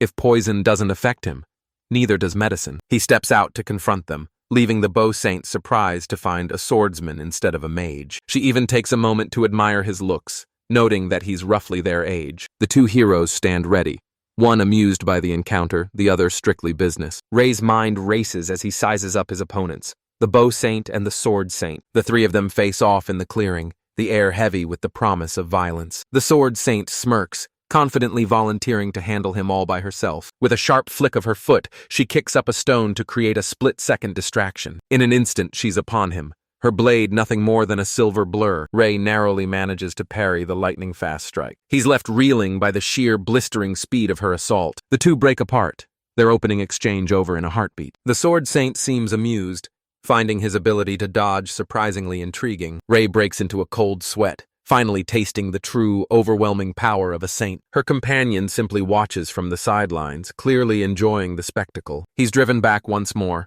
utterly outclassed by her relentless velocity. He realizes there's no room for error. These heroes are in an entirely different league. With no other choice, he floods his body with mana, pushing his physical reinforcement to its absolute limit. Meanwhile, inside the carriage, Lydiana readies herself to execute her part of the plan. The bow saint offers to step in, but the sword saint is confident she can handle this alone. Ray narrows his eyes, confirming he only has to contend with one of them for the time being. He blocks another strike, but the sheer force of the impact rattles him to his core. The sword saint calls him out for looking away, her sharp eyes catching his every distraction. She remarks that his blade is of much higher quality than his mediocre skills would suggest. Ray grits his teeth, the bitter realization sinking in that she's merely toying with him. She condescendingly admits that he at least seems to have some basic training. He deflects another blow, sparks erupting as their steel clashes violently. Her gaze remains piercing, her focus absolute and terrifying. Analyzing her movements, he recognizes the muscle memory of years of training, the true power of a sword saint. However, he spots a glaring flaw. Her technique is unrefined and surprisingly sloppy. He realizes that what she lacks most is the weight of true experience. She has never faced the primal, suffocating fear of a genuine life-or-death struggle, and that is a weakness he is more than ready to exploit. With a heavy stomp, Ray shifts his stance and prepares to strike. He unleashes a forgotten technique from his past life, leaving a flickering afterimage in his wake. Caught completely off guard, the sword saint is forced into a desperate block. In an instant, she realizes his rhythm and movements have evolved entirely. He relentlessly presses the advantage, becoming a lethal blur of motion and cold steel. She watches in stunned silence as his blade finally finds its mark. A single crimson drop of blood trickles down her shocked face. From the sidelines, the bow saint cries out her friend's name in pure disbelief. Ray immediately follows up with a torrential surge of magic known as water flow. Shiraishi flails, struggling to maintain her footing against the sudden magical deluge. Without hesitation, he flash freezes the water, trapping her in a jagged, icy prison. The sudden, bone-chilling cold leaves her paralyzed and vulnerable. He then pivots to a scorching blast of fire, inducing a violent thermal shock. She grits her teeth, desperately trying to endure the searing, agonizing heat. She curses his shameless tactics, but Ray knows this is a war, not a friendly sparring match. Suddenly, she realizes her body is no longer responding to her commands. The drastic temperature shifts have left her senses completely numbed. Her eyes widen as a wave of pure horror dawns on her. Sensing an opening, Ray moves in for the kill with a technique called oboro. He lands a devastating strike directly across her back. Her companion can do nothing but scream her name in absolute terror. However, Ray immediately realizes the blow was far too shallow. The sword saint stumbles, wounded but clearly far from defeated. Her blade slips from her trembling grasp and clatters to the floor. But she isn't finished yet. Calling forth her legendary holy sword summon, Ray watches the spectacle, his expression shifting to mild surprise. He realizes this confrontation is about to get significantly more complicated. Ray stares intensely as his original plan begins to unravel. The sword saint glares back, the shallow cut on her cheek acting as a mark of her fury. She coldly tells him not to worry about her well-being. This new blade can sever anything, even magic itself. In response, Ray begins a dark chant of his own. He invokes the restless spirits of the dead to aid him. With everything on the line, the two warriors clash once more. She remains confident that her blinding speed will finally end this duel. However, Ray still has one final trump card from his past life. He meets her charge head-on in a chaotic blur of motion. But as they clash, his arm is violently severed from his body. The Sword Saint freezes, stunned by the brutal turn of events. Yet despite the gore, Ray's expression remains chillingly calm. With her blade at his throat, the battle seems decided. The Bow Saint calls out, already savoring their apparent victory. Suddenly, the severed arm lunges forward, grabbing the Sword Saint's leg. It crushes her limb in a vice-like grip, a horrifying and impossible surprise. She screams out, caught between agonizing pain and pure confusion. The limb is revealed to be a puppet, a masterfully crafted decoy. The Bow Saint can only watch the scene unfold in utter disbelief. Ray then reveals his actual arm, completely intact and unharmed. He curses his luck, knowing he missed his opening as the Bow Saint intervenes. She wastes no time, conjuring an arrow infused with crackling lightning. She releases the string, letting the bolt fly with lethal precision. The projectile finds its mark, sending Ray reeling backward. He coughs up blood as the devastating impact takes its toll. The Sword Saint grits her teeth, finally recovering from the initial shock. Relentless, the Bow Saint draws her weapon again, refusing to let up. She unleashes a high-tier spell that distorts the very fabric of space. But her eyes widen in shock as the devastating attack misses its mark completely. The sheer force of the impact sends Ray hurtling through the air. The necromancer curses under his breath,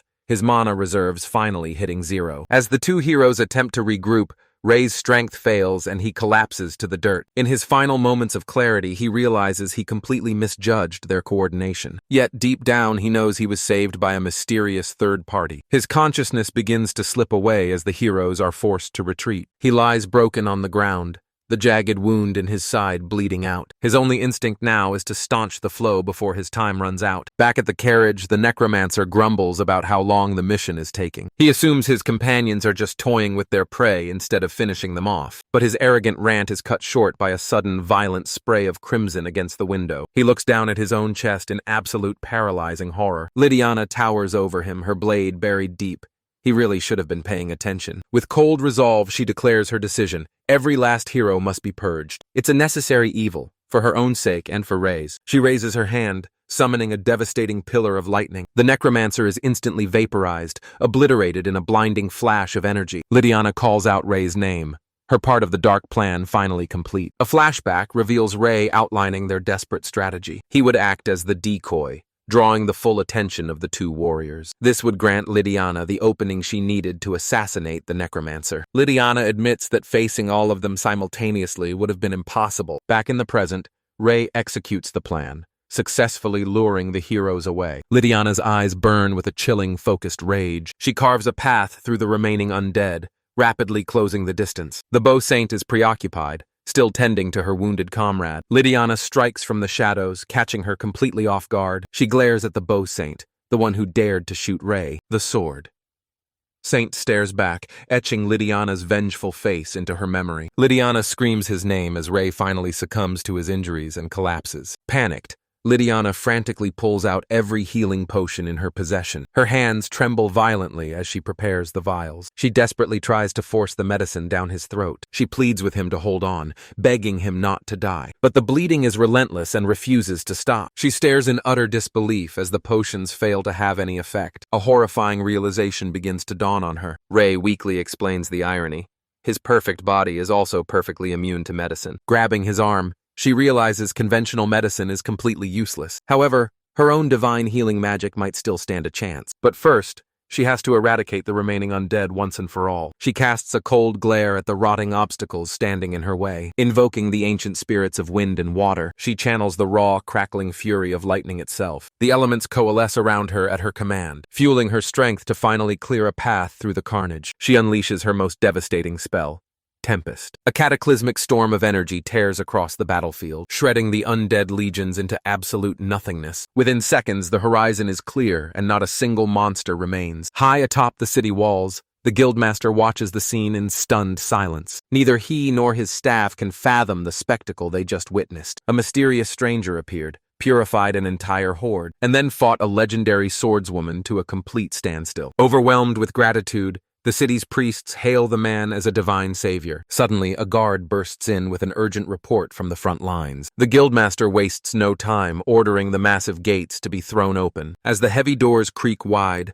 Lydiana carries the unconscious Ray to safety. The guildmaster and his men can only stare in stunned silence. He eventually steps forward, introducing himself as Mulligan. Lydiana makes her presence known, demanding a healer for her fallen companion. He is rushed to a nearby church, his life hanging by a mere thread. Meanwhile, the scene shifts back to the Oblian Kingdom. The Sword Saint, Shiraishi, is still reeling from her devastating defeat. She and the Bow Saint retreat to the fortified safety of the palace. The memory of his blade remains a constant, infuriating reminder of her failure. She glances into the room, her expression clouded with deep concern. She realizes that basic first aid won't be enough to mend these severe injuries. With their mission ending in a total disaster, they prepare to depart. The Bow Saint helps her wounded friend onto the back of their dragon. Moments later, the two heroes take flight and escape into the sky. Their leader, Takashiro, is soon briefed on the man who bested his top fighter. Shiraishi's eyes burn with a cold fury. She will never forgive this humiliation. 1 week later, the city of Manor has finally begun its recovery. Deep within the Republic's central government building, a meeting is called. The council demands a comprehensive report on the recent incident. Guildmaster Mulligan steps forward to provide his official testimony. He reports that adventurers are still working to purge the remaining undead. However, the mastermind behind the assault and the two mysterious heroines remain at large. Even the corpse of the necromancer they left in their wake remains a total enigma. The presence of Dragonkin points toward a dark connection with the fallen Drazen kingdom. Yet the council members are fixated on a far more immediate concern. They demand answers regarding the two strangers who single-handedly saved their city. Mulligan reports that Ray was stabilized by the church's healers and is currently recovering. The council leader cuts him off, impatiently demanding to know their true identities. He dismisses Mulligan's findings, claiming the report offers absolutely nothing of value. He then commands the guildmaster to use his authority to interrogate the B-rank elf. At this point, the council's true, selfish nature begins to surface. They openly question why they should offer any hospitality to these wandering adventurers. Their lack of gratitude is staggering,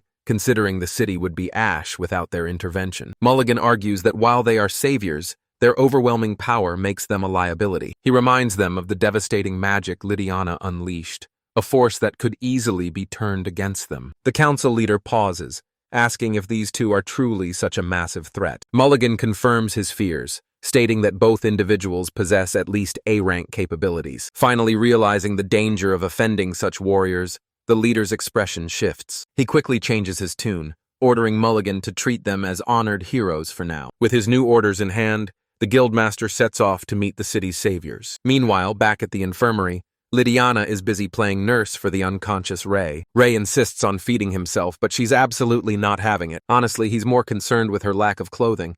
Talk about having your priorities straight. She leans in close, firmly reminding him that he's still far from fully recovered. Naturally, this is the exact moment Mulligan decides to stroll in. He clears his throat, desperately trying to ignore the compromising scene before him. Lydiana glares at the interruption, while Ray just wishes the floor would swallow him whole. Mulligan offers a quick apology for the awkward timing, requesting a moment of their time. He formally introduces himself as the Guildmaster of Manor. Ray finds it bizarre for such a high-ranking official to be this humble toward an adventurer. Lydiana just smirks, correctly guessing he's here to offer them an S-rank certification. It's a prestigious status that leaves Ray completely in the dark. S-rank is reserved for disaster-class individuals capable of toppling entire nations single-handedly. Mulligan confirms the news. Guild headquarters has officially authorized their promotion. Lydiana asks for clarification on what truly separates an A rank from an S rank. She soon realizes it's a massive upgrade, granting them total autonomy from any nation or guild. They can even bypass national laws, though the guild politely suggests they keep things civil. With perks like full tax exemption and free travel, Ray is left absolutely speechless. To top it off, Mulligan reveals they've both been granted official legendary titles. Lydiana is now the Thunder Empress, while Ray is dubbed the Holy Emperor. Neither of them seems particularly thrilled with their incredibly dramatic new monikers. Having delivered the good news, the Guildmaster makes his exit. But first, he overhears Ray suggesting they continue the treatment, Talk about perfect timing. Ray calmly explains that Lydiana had actually recovered his severed limb. Since her magic bag prevented any decay, reattaching it was a total breeze. Mulligan flashes back to the sight of the arm left on the battlefield. He simply can't fathom how it could have possibly grown back so perfectly. Later, back at the Adventurers Guild, his assistant arrives with some much-needed medicine for his nervous stomach, only to find her boss paralyzed in a state of absolute shock. Mulligan is still rambling about the impossible healing feat he just witnessed. Worried, his assistant can only ask if he's feeling all right. He downs the medicine in a single, desperate gulp, before declaring that no, he is absolutely not okay. His mind is completely fixated on the two new S-rank powerhouses. His assistant wonders if they're truly as dangerous as he claims. He describes Ray as a one-man army capable of purifying thousands, and Lydiana, who can incinerate an entire horde with a single incantation. He laments that they're essentially walking disasters who happen to look like supermodels. She notes that Guild HQ is also taking their presence very seriously. In fact, the reports of their power were so unbelievable that they've raised alarms. They've dispatched a special appraiser to verify the claim. It turns out the assistant herself is the very appraiser they were expecting. A short while later, the scene shifts back to the guild hall. Ray and Lydiana finally come face to face with the envoy from headquarters. She introduces herself as Eve, the official appraiser sent from HQ. However, Mulligan's heart sinks when he realizes she didn't come alone. She's flanked by two incredibly formidable-looking bodyguards. One is a knight clad in gleaming armor, while the other is a veteran mage. Mulligan breaks into a cold sweat, questioning the HQ's true intentions. The knight is revealed to be Sven, the leader of a prestigious A-rank party. Beside him is Roy, a renowned solo A-rank mage.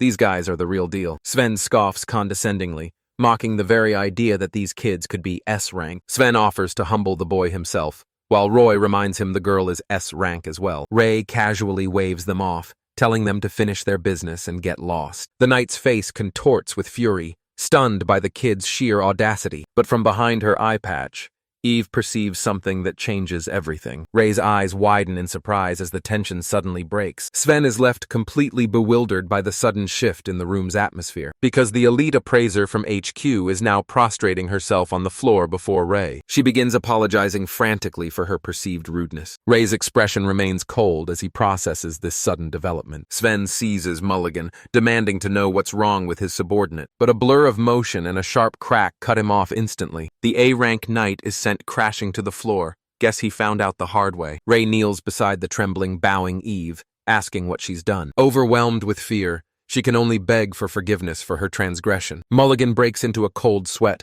realizing he just witnessed a literal lightning strike. Ray orders him to take the bodyguards and get out, needing a private word with the appraiser. The guildmaster agrees without a second thought, though the mage is clearly disgruntled. Lydiana draws her blade, reminding the mage that he's next on her list. Terrified, the two men quickly drag their fallen leader out the door. The room falls into a heavy silence, leaving only the three of them remaining. Ray cuts straight to the chase, demanding to know what Eve saw. Her voice trembles as she begins her explanation. It turns out her right eye is a rare magic eye of appraisal. It grants her the power to see a person's true essence, from their race to their hidden potential. She confesses she was ordered to scan him and apologizes for doing so without his permission. Lydiana wonders if she should really be spilling the guild's secrets so easily. Eve continues, revealing the shocking results of her scan. Ray listens intently, his gaze sharp and unwavering. Her appraisal eye peered deep into the very core of his being. The results were staggering.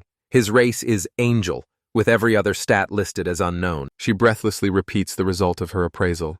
Angel. Lydiana can only stare, completely floored by this divine revelation. Eve explains that before her duty to the guild, she is a devout follower of the goddess Arya. Now convinced that Ray is a divine messenger, she pledges herself to his will. Lydiana glances at Ray, who looks just as blindsided by this sudden turn of events. He decides to play along for now, giving an answer that won't cause any further complications. Meanwhile, the mage bodyguard clarifies that he and his partner were merely assigned as their escorts. Ray asks if he should deal with the disrespectful bodyguards, but Eve quickly declines. With the chaos settled, she presents the duo with their official S-rank adventurer tags. The tags are forged from adamantite, an incredibly rare and indestructible material. Eve remarks that such prestigious tags are the only perfect fit for the two of them. Her suggestive choice of words causes Lydiana to blush furiously. Lydiana playfully teases him as Ray shifts the focus toward registering their mana. He decides it's finally time to summon the guildmaster back into the room. Mulligan bursts through the door,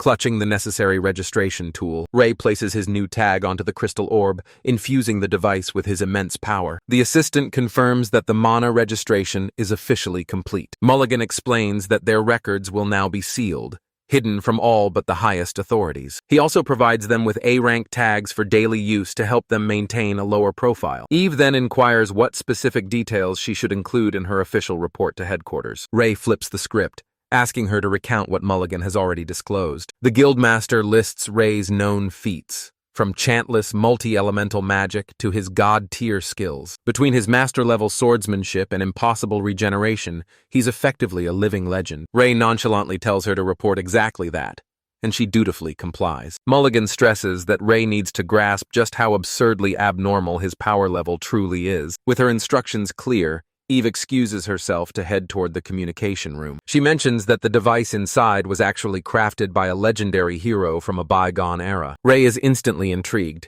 and Eve notes that his S-rank status grants him unrestricted access. Mulligan realizes that dispatching a high-level appraiser was a highly unusual and calculated move. He suspects the entire situation was orchestrated by a shadowy figure beyond even the Grand Master. Ray begins to understand that the Adventurers Guild is a fractured organization riddled with politics. Moments later, Eve returns to the group, announcing that her report has been filed. The others turn toward her, caught off guard by the sheer speed of her reappearance. She calmly explains that alongside her report, she also submitted her formal resignation. From this moment on, she intends to dedicate her life to serving Ray and Lydiana. This sudden career pivot is so extreme it leaves both of them completely shell-shocked. A short while later, the three of them make their way through the bustling city streets. They now travel with a new and entirely unexpected addition to their growing party. Ray tells her she's free to go, but Eve insists on accompanying them. As they walk, he notices her movements are far too refined for a mere guild staffer. He deduces she's undergone specialized training since childhood, but for what purpose? Lydiana watches closely, sensing there is far more to this girl than meets the eye. Ray decides it's time for a proper interrogation and suggests they stop for tea. Over their drinks, Lydiana learns Eve is 18 and carries beastkin blood. She then asks about Eve's parents, a seemingly innocent question with a hidden edge. Eve explains she was an orphan, abandoned at a church and raised within its walls. Lydiana leans in, whispering a private observation to Ray. Eve suddenly looks up, bluntly asking if he's an assassin or an inquisitor. Ray asks what's wrong, and Lydiana reveals that Eve is followed by dark spirits. This confirms she is a practitioner of dark magic. It's a rare skill for a church ward, as they typically only wield holy magic. Lydiana deduces she's either a church cleaner or an inquisitor sent by the guild. Eve quietly denies being an assassin. She panics, insisting her only goal is to serve Ray as a messenger of the goddess. But Lydiana counters that if that were true, she would have reported to the church, not the guild. Eve hesitates, a heavy shadow finally crossing her face. She confesses that she was eventually abandoned by the very church that raised her. Because of her magic eye, she was weaponized from a young age to serve as an inquisitor. But 6 months ago, she lost her eye along with her combat prowess and was promptly exiled. Stunned, Ray asks for clarification on what she means by losing her eye. She explains that while her right eye grants appraisal, her left was once a powerful magic eye of flame. Lydiana is shocked, as she's never heard of anyone possessing two distinct magic eyes. Once her primary combat ability was gone, the church heartlessly discarded her as useless. A guild official eventually took her in, and she considers herself lucky to have avoided a darker fate. Still, Lydiana is skeptical, questioning why she'd follow Ray if the church had already abandoned her. Eve clarifies that her devotion to the goddess is entirely separate from that corrupt institution. She believes Ray's sudden appearance is a divine sign, a direct answer to her prayers. She reveals that the holy messenger killed by the heroes was actually carrying a sacred oracle. Eve was dispatched to find the killers, but she was ambushed and lost her eye in the struggle. Ray asks if the heroes were aware of the secrets contained within that oracle. She explains they weren't.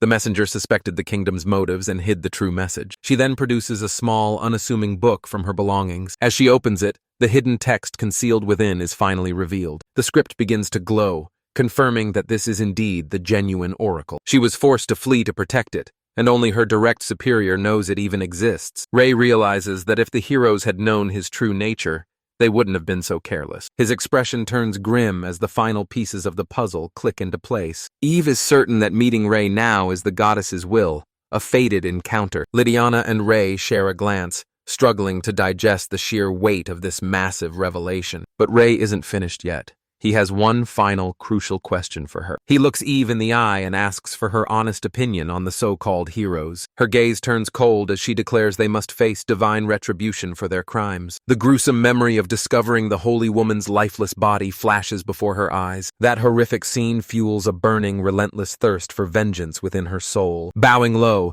she pledges her mastery of dark magic and the blade to their crusade. Lydiana glances at Ray, noting that having someone with her skills would be a major asset. Ray nods in agreement, realizing her insider intel is far too valuable to ignore. He recalls the goddess mentioning 2 holy women meant to serve as his primary contacts. With that in mind, he decides it's best to keep her close for the time being. Eve bows in deep gratitude, while Lydiana can't help but tease Ray for being such a softie. He brushes it off, stating he still needs to witness the full extent of her power firsthand. Later, back at the inn, Eve prepares herself to finally get this over with. Ray calls out her name, his voice dropping to a serious, heavy tone. Without missing a beat, he bluntly instructs her to lie down on the bed. Blushing, she quietly loosens her tie and prepares to comply with his request. She nervously apologizes, promising to do her best despite her complete lack of experience. Ray stares back in total confusion until Lydiana points out how incredibly misleading his phrasing was. Flustered, he quickly clarifies that he's only there to magically treat her missing eye. Eve can only stare in stunned silence, her voice trembling as she echoes his words. Ray clarifies that while regenerating the eye is possible, he can't guarantee its magical potency will return. Even so, he notes that a functioning eye is far better than remaining half-blind. Accepting the terms, she nods, and Ray raises his hand to begin the procedure. A gentle radiance emanates from his palm as he places it over her empty socket. In the blink of an eye, the miraculous treatment is complete. Gazing out the window, she realizes her vision has been perfectly restored. Overwhelmed with emotion, tears of joy stream down her face as she brushes her cheek. She offers her thanks with a deep acrobatic bow, an impressively flexible display of gratitude. Ray brushes off the praise, suggesting they test the eye's magical capabilities at a later time. Right on cue, Lydiana enters the room carrying a fresh tray of tea. Completely drained from the mana expenditure, Ray asks her to look after Eve while he recovers. Lydiana offers a warm smile, inviting their new companion to sit down for a chat. As the 2 women share a drink, the seeds of a new bond begin to sprout. Meanwhile, our protagonist is already out cold, totally exhausted from the effort. Shifting gears back to the Adventurers Guild, tension is in the air. Mulligan delivers some cold news to the 2 bodyguards. Their pay is being slashed in half. Hearing this, the knight Sven erupts into a fit of pure, unadulterated rage. He slams his fist onto the desk, demanding every scrap of information on Ray's party. However, Mulligan remains unfazed, calmly citing the guild's strict confidentiality protocols. Sven scoffs, dismissing the idea that they were ever a real threat. Mulligan's gaze turns cold, questioning if Sven truly has what it takes to be A-rank material. Without another word, the 2 A-rank adventurers storm out of the office in a huff. Sven grits his teeth, silently vowing that he won't let this humiliation go unpunished. A short while later, the group gathers just outside the city walls. Ray explains that it's time for some field training to put Eve's restored abilities to the test. He scans the area and settles on a suitable clearing, deciding this spot will do perfectly. The first order of business is gauging the destructive potential of her newly restored magic eye of flame. He tells her not to hold back, confident that he and Lydiana can handle any stray embers. Eve closes her eyes, taking a moment to focus before agreeing to the test. Her left eye snaps open, radiating a surge of eerie and overwhelming power. Ray watches with rapt attention, eager to see exactly what she's capable of. Suddenly, a torrent of obsidian flames erupts from the earth, catching them both off guard. Lydiana stands frozen, completely mesmerized by the sheer destructive force of the black fire. She asks if Eve managed to incinerate only the target, and Eve calmly confirms her precision. Eve explains the eye's drawbacks, noting its massive mana drain and very narrow usage window. Ray deduces that her unique combination of skills makes her a natural-born assassin. However, her appraisal eye has a fatal flaw.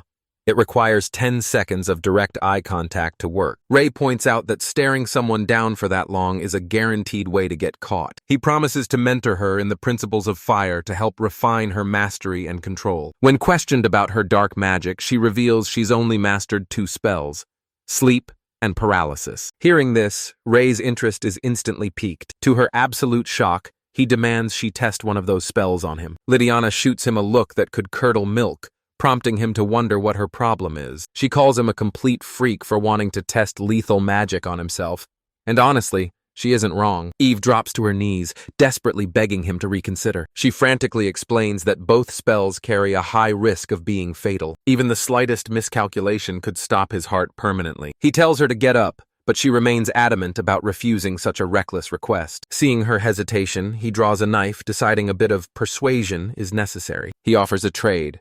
If she casts the spell, he'll demonstrate his own lethal skills in return. The two square off with blades drawn, signaling the start of a very intense training session. He issues a chilling command.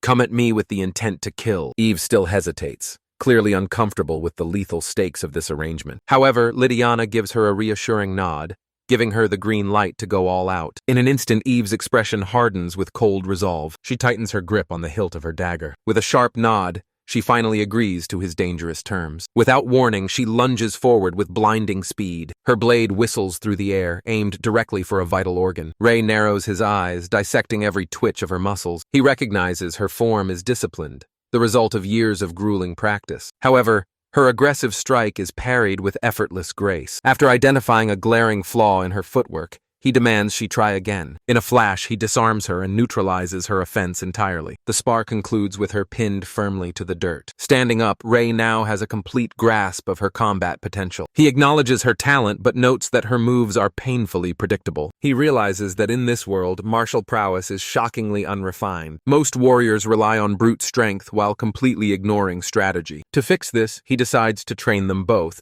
starting with the fundamentals of fire. Lydiana, however, is far from excited about another boring science lecture. The lesson begins with Eve manifesting a small flickering flame. Ray begins breaking down the complex chemical principles of combustion. His technical explanation leaves both of his students looking utterly lost. As the sun sets and the lesson concludes, the fire slowly flickers out. Ray takes a moment to reflect on his two drastically different disciples. Eve is cold and analytical, while Lydiana operates on raw instinct. With their strengths identified, he maps out a rigorous schedule for the coming days. As night falls, the two women finally settle in to get some rest. However, Eve still feels uneasy about letting Ray handle the first watch alone. Lydiana reassures her, noting that proper rest is just as vital as the training itself. She further explains that Ray's ability to use chantless magic is practically unheard of. Eve can only conclude that such a divine gift must have come from the goddess herself. But Lydiana drops a bombshell.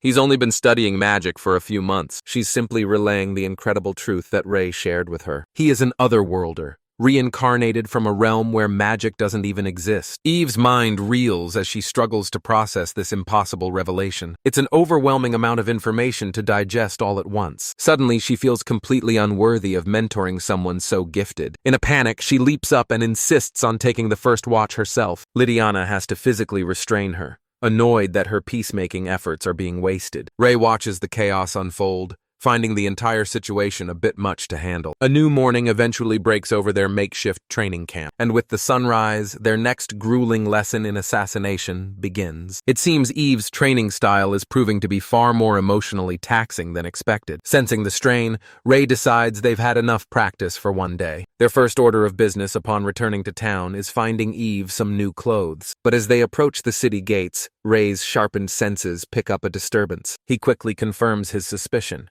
A group is lying in wait for them just ahead. Just outside the city walls, a group of 6 men set up camp. Leading them are the A-rank adventurers, Sven and Roy, and they're clearly out for blood. Sven demands confirmation that their targets are actually hiding in these woods. Roy reassures him, having tracked their every move for the past 3 days. He's certain they'll eventually have to head back to the city to catch their train. Sven grits his teeth, still seething with rage from his previous humiliation. Hidden among the trees, Ray and Lydiana overhear their vile plan: kill Ray and seize the girls. Roy, the mage, is obsessed with dissecting Lydiana's unique magical abilities, but his companions have far more depraved intentions in mind for their captives. Roy casually shrugs and agrees to their sickening demands. He figures that breaking their spirits will only make them easier to control. The others begin squabbling over who gets first dibs.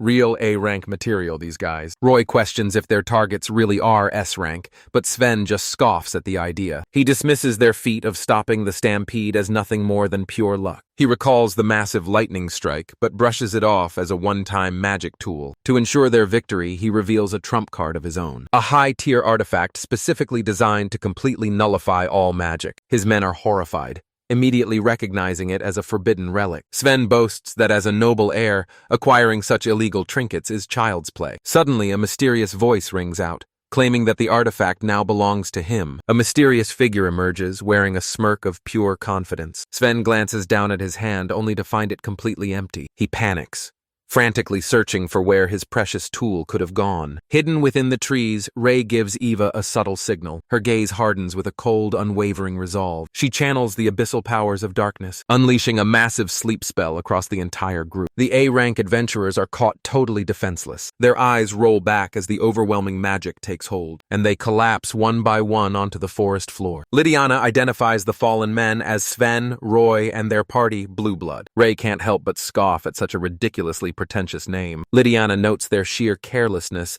questioning how they even reached A rank. As a former guild staffer, Eve reveals she knows their dark history. Sven's party has a long record of using wealth and influence to bury their crimes. Meanwhile, Roy is notorious for conducting depraved and unethical experiments. Lydiana wonders why the guild sent them, suspecting a potential setup. Even in his deep, magical slumber, Sven's eye twitches with frustration. Ray explains it's a classic move, sending your problem children on a suicide mission. Lydiana realizes that killing them would have played right into the mastermind's hands. She asks Eve when the spell will wear off, but the girl is unsure. Ray nods. While the duration is a mystery, they won't be waking up anytime soon. He draws a dagger, contemplating the fate of the unconscious thugs. As he approaches, the girls can only watch on in breathless shock. Surprisingly, he starts by healing the man's minor wounds, but then he reveals his true intention: to disable them permanently. Lydiana admits his methods are brutal, but certainly better than the alternative. Meanwhile, Eve is left speechless by such a twisted use of healing magic. With the trash dealt with, the group finally makes their way back to the city. Their first order of business is a stop at the local outfitter's shop. Ray waits patiently outside while the girls browse the selection. A few moments later, they emerge sporting brand new matching gear. Ray is caught off guard by their sudden choice of attire. Eve shyly explains that she simply wanted to fit in with the rest of the party. He compliments her look, prompting Lydiana to suggest they make their partnership official. However, Eve hesitates, feeling unworthy of joining an elite S-rank party. Ray shuts that down immediately, reminding her they've already discussed this. He clarifies that given her low rank, this is her only ticket to traveling freely. Touched by his logic, she finally agrees, her eyes gleaming with gratitude. With their bond sealed, the trio heads straight for the Adventurers Guild. The receptionist is green with envy seeing Eve join the group. A total fangirl moment. With their business in the city finally wrapped up, the group makes their way to the bustling magic train station. Their transport to the dwarven kingdom of Merged is scheduled for immediate departure. Ray's resolve is hardened, fully prepared for the next leg of their journey. With their new ally in tow, the party sets their sights on the dwarven lands. Ray decides that their 3-day commute is the perfect opportunity for more magic training. Needless to say, Lydiana is far from excited about the prospect. In fact, she looks absolutely petrified at the thought of more lessons. But she knows better than to try and argue with Ray's relentless pace. In just 3 days' time, they'll arrive at the dwarven kingdom, bringing them one step closer to their ultimate objective. Meanwhile, back in the Oblian kingdom, a panicked student peers into a recovery room. The Bow Saint, Yuko, calls out her friend's name in a state of sheer alarm. She frantically grabs another student, demanding to know the truth. She desperately asks about the condition of the Sword Saint, Hibiki. The girl can only apologize, noting her own wounds are superficial, but Hibiki's eyes were severely damaged during the brutal confrontation. The surrounding heroes can only watch on in a mixture of horror and grief. Overcome by fury, Yuko screams a vow that she will never forgive him for this. She lashes out, kicking a bookshelf in a fit of uncontrollable rage. Someone tries to pivot the conversation, but it's a massive mistake. She snaps, screaming the harsh reality that their friend is gone. The sheer weight of her outburst leaves the entire room paralyzed. Turning her focus back to her wounded friend, she weakly calls out her name. Finally breaking, she collapses by the bedside, drowning in grief. Through tears, she begs for forgiveness, blaming her own absence for the tragedy. Their leader, Takashiro, is left wondering who could possibly be behind this. From the bed, Hibiki utters a single chilling word: reincarnator. She's convinced their attacker is from their world, and likely Japanese. She analyzes his fighting style, recognizing techniques from an ancient school. Yuko remembers that term from a book she saw at Hibiki's family estate, a form of self-hypnosis used by soldiers to erase the fear of death. One of the heroes jokingly suggests a samurai was the one reincarnated, but Yuko isn't laughing. Her gaze turns icy as she vows to kill the culprit. Hibiki replays the battle,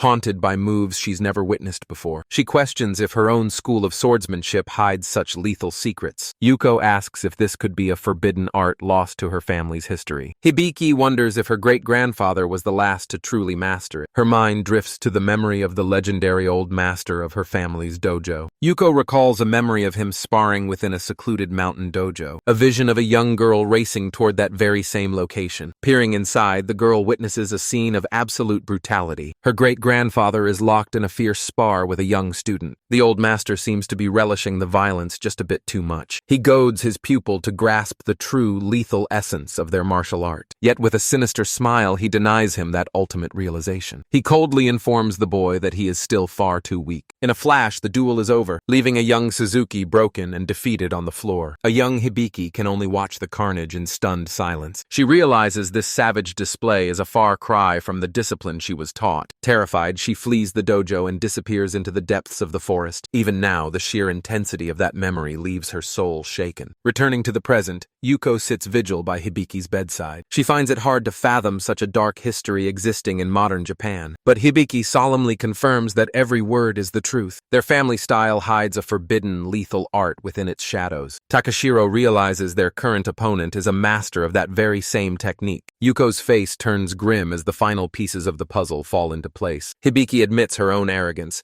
realizing she truly believed she was untouchable. She wonders if the outcome would have changed had she drawn her holy sword sooner. In the heavy silence, she offers a wordless apology to her great-grandfather. Yuko exits the room, her mind spiraling from the weight of their conversation. Casting one last look back, her heart aches for her fractured friend. She grits her teeth, silently vowing to carry this burden alongside her. She reflects on the immense power they've wielded since arriving in this world. She's taken many lives, but never imagined she'd be the one being hunted. Yet a far more chilling realization begins to gnaw at her soul. She vividly recalls the look in his eyes during the heat of their fight. It was the terrifying resolve of a man who had already embraced death. The sheer weight of that memory sends her collapsing to the floor in terror. She curses her hesitation, wishing she had ended him when she had the chance. Meanwhile, Takashiro swears that he won't be caught off guard a second time. He pledges to exact bloody vengeance for his wounded comrade. The remaining heroes can only watch on, their faces etched with deep concern. Back on the train,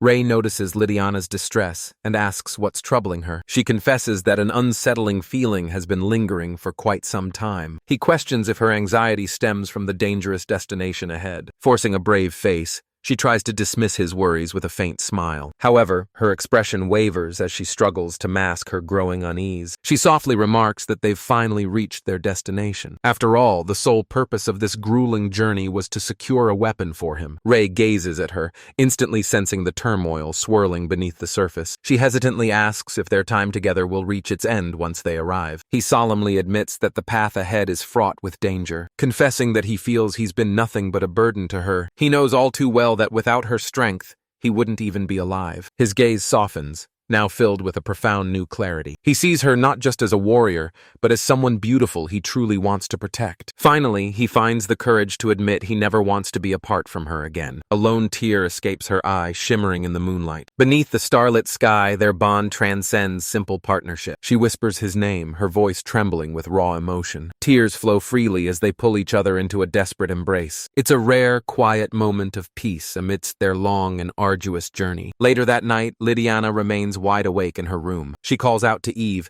sensing that she too is unable to sleep. She offers a soft apology for the noise, knowing Eve likely heard everything. Looking at their new companion, Lydiana realizes she's found a kindred spirit. She tenderly strokes the sleeping girl's hair, whispering a promise that she'll never be alone again. Soon they arrive at the shop Lydiana recommended. She assures him that this is the finest blacksmith in the entire city. However, their welcome is anything but warm. The man slams the door right in their faces. Talk about top-tier customer service. Lydiana admits the mastersmith is a bit on the prickly side. She calls out to him again, addressing the man as Genma. The old dwarf recognizes her voice instantly. He's overjoyed to see her, admitting he feared she had already passed away. He asks if she's returned for routine maintenance on her rapier. She explains that she's also looking to commission entirely new weapons. It's a request the old master doesn't seem to appreciate. He scoffs at the very thought of forging a blade for a mere amateur. He points an accusing finger directly at Rei. Lydiana counters that no ordinary human could ever damage her blade, and reveals that Rei is actually the one teaching her how to fight. She insists that Rei's strength far exceeds her own. As proof,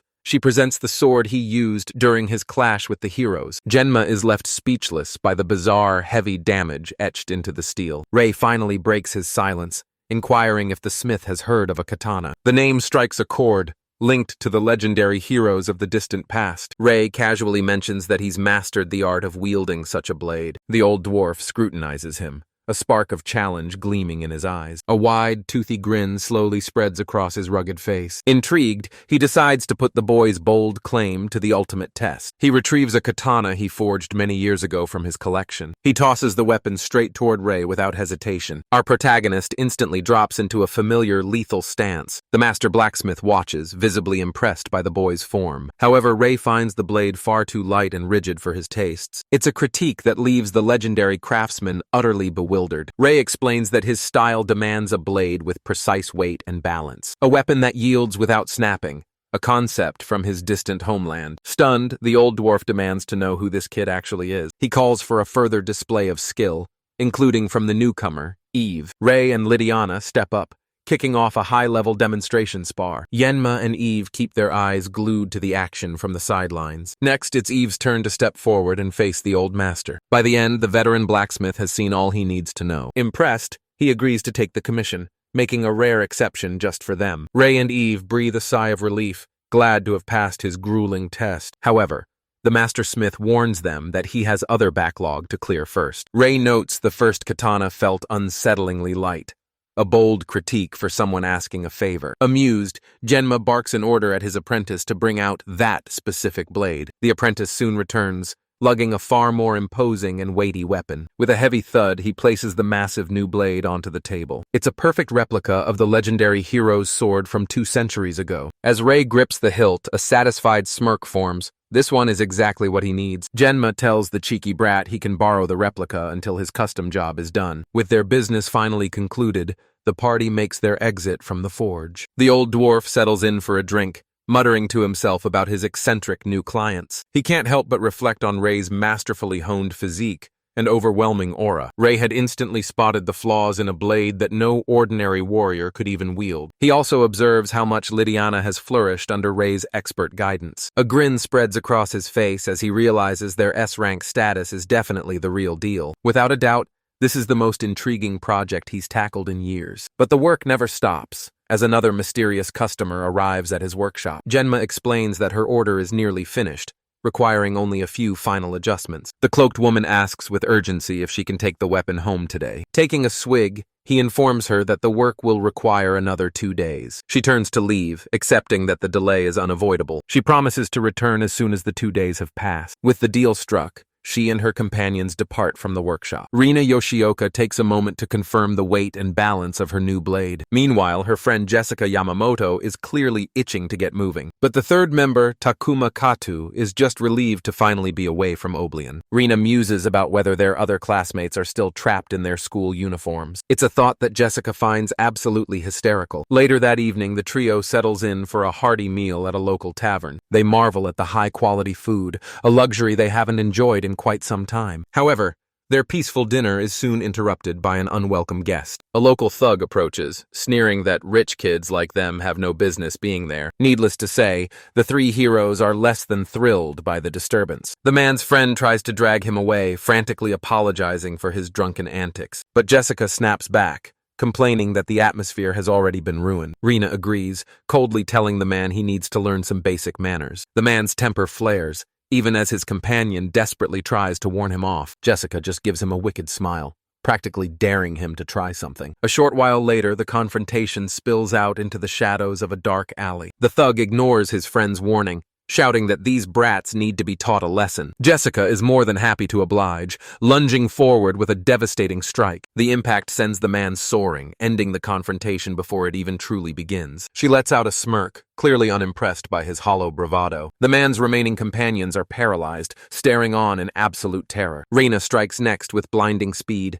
effortlessly neutralizing the other 2. She towers over them, her gaze cold and utterly merciless. Seeing his friends fall, the last man standing attempts to make a desperate run for it. However, the mage Katu has other plans. instantly summoning a massive ice pillar. He seals the fleeing coward within a prison of solid, unbreakable ice. Frozen solid, the man's escape is cut short in the most permanent way possible. Both Jessica and Rena look on, genuinely impressed by their friend's arcane prowess. The ice shatters as the last of these thugs are finally dealt with for good. With the threat neutralized, the three heroes take a moment to celebrate their small victory. They all agree that this new world is proving to be far more exciting than expected. But just as they relax, a sudden commotion in the street catches their attention. A local herald announces the grand return of the legendary Magic Battle Axe Corps. Intrigued by the name, the three heroes watch the unfolding scene with great interest. Driven by curiosity, they decide to head toward the source of the noise. There, a procession of heavily armed dwarves begins marching through the city center. Ray and his party observe the parade from a balcony overlooking the street. Lydiana explains that this is Mergid's elite monster-slaying unit. Eve adds that they're so formidable, the local Adventurers Guild has become obsolete. Suddenly, an unfamiliar voice calls out to the group. A mage named Katu approaches their table with a friendly, casual wave. He claims he spotted them from below and felt compelled to introduce himself. He immediately launches into a clumsy, desperate attempt to flirt with Lydiana. To put it mildly, Lydiana is not even remotely impressed by his advances. However, Ray's eyes narrow as he recognizes them instantly. They're heroes from Japan. The newcomers realize this must be the exploration team they've been searching for. Katu ignores Lydiana's cold shoulder and refuses to take the hint. He then proudly introduces himself as a legendary hero. That single word immediately puts Lydiana on high alert. Eve watches in silence, sensing the air grow thick with tension. Katu suggests that as fellow travelers, they should all just get along. He reaches out to grab Lydiana's shoulder. A massive mistake. Before he can make contact, a flash of steel stops him dead in his tracks. Ray slams a knife down, pinning the hero's hand firmly to the table. Katu's companions can only stare in sheer, paralyzed disbelief. Katu screams out in a mixture of pure shock and agonizing pain. Ray's eyes turn cold as ice as he warns the man not to lay a finger on his woman. Before the tension can boil over, the city guard arrives and surrounds their table. The guard captain is unimpressed, openly scoffing at their S-rank status. He demands they wait quietly in a cell until judgment can be passed. Eve can only grit her teeth in sheer frustration at the situation. She refuses to let her new companions remain locked up like common criminals. Meanwhile, Ray is internally cringing at his own dramatic outburst. He can't believe he actually called her his woman. It was completely out of character. Lydiana, on the other hand, is absolutely relishing the moment. She leans into him, teasingly asking to stay in his arms just a little longer. Elsewhere in the city, the defeated heroes are desperately regrouping. Katu clutches his mangled arm, still reeling from the agonizing pain. Jessica warns the group that their new opponent is dangerously powerful. Rena delivers the grim news. Reattaching Katu's severed hand is out of the question. Back at the prison, a guard berates Ray for causing such a massive commotion. Katu's remaining hand trembles with a burning, vengeful rage. He vows that he won't let this humiliation go unpunished. However, the guard captain suddenly has a change of heart. He viciously scolds his subordinate for foolishly provoking S-rank adventurers. And just like that, the party is immediately released from their cell. Ray shoots the guards a smug little wave as he makes his exit. A short while later, the duo navigates the winding city streets. Ray realizes they no longer have the luxury of waiting for custom-made gear. Their current equipment simply won't cut it if they run into more heroes. Lydiana agrees, suggesting they turn to Genma for immediate help. This leads them back to the familiar soot-stained workshop. The veteran blacksmith is clearly irritated by their unannounced early morning arrival, but Lydiana quickly cuts through the tension, explaining that the situation has escalated. Sensing the gravity of her tone, Genma's expression instantly hardens. She drops the bombshell.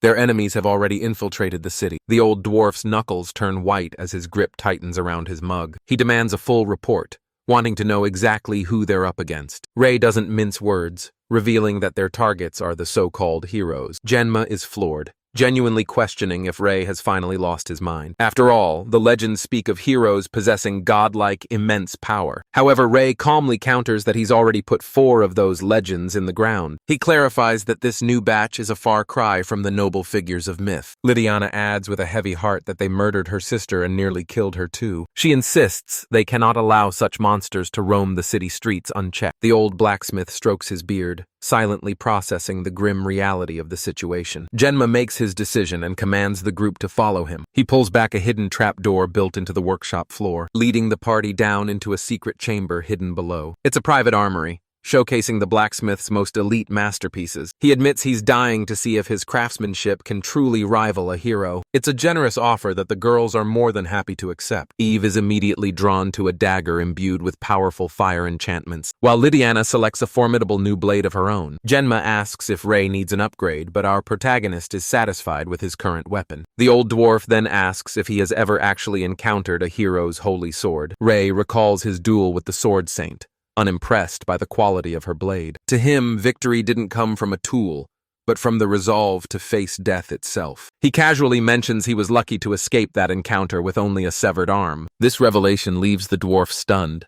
How could he have possibly reattached it? The more Genma learns about this kid, the more fascinated he becomes. Genma then pulls Ray aside, asking him to follow him for a moment. He leads him through a back entrance and away from the others, arriving at a small room that houses a single ornate box. With a dramatic flourish, the master blacksmith flips open the lid. Ray's eyes widen in shock as he sees the treasure resting inside. This is the Demon Blade Merged, a legendary weapon forged over 200 years ago. It was crafted from the core of a black dragon and the purest orichalcum. Ray notes that the blade has remained dormant, left untouched for centuries. Genma is skeptical, wondering if Ray can really sense all that just by looking at it. It's infamously known as a cursed sword, hardly your average conversation starter. Ray admits his master owned many blades, but none possessed this level of raw power. Genma warns that the weapon has driven every previous wielder to madness, or worse. With a smirk, he casually asks if Ray wants to take it for a spin. He claims he's only joking, but he secretly suspects Ray might be the exception to the rule. Without a moment's hesitation, Ray draws the legendary weapon from its sheath. His cold gaze is reflected in the polished, lethal steel of the blade. As he grips the katana, its immense power is instantly brought under his command. He senses the ominous aura vanish,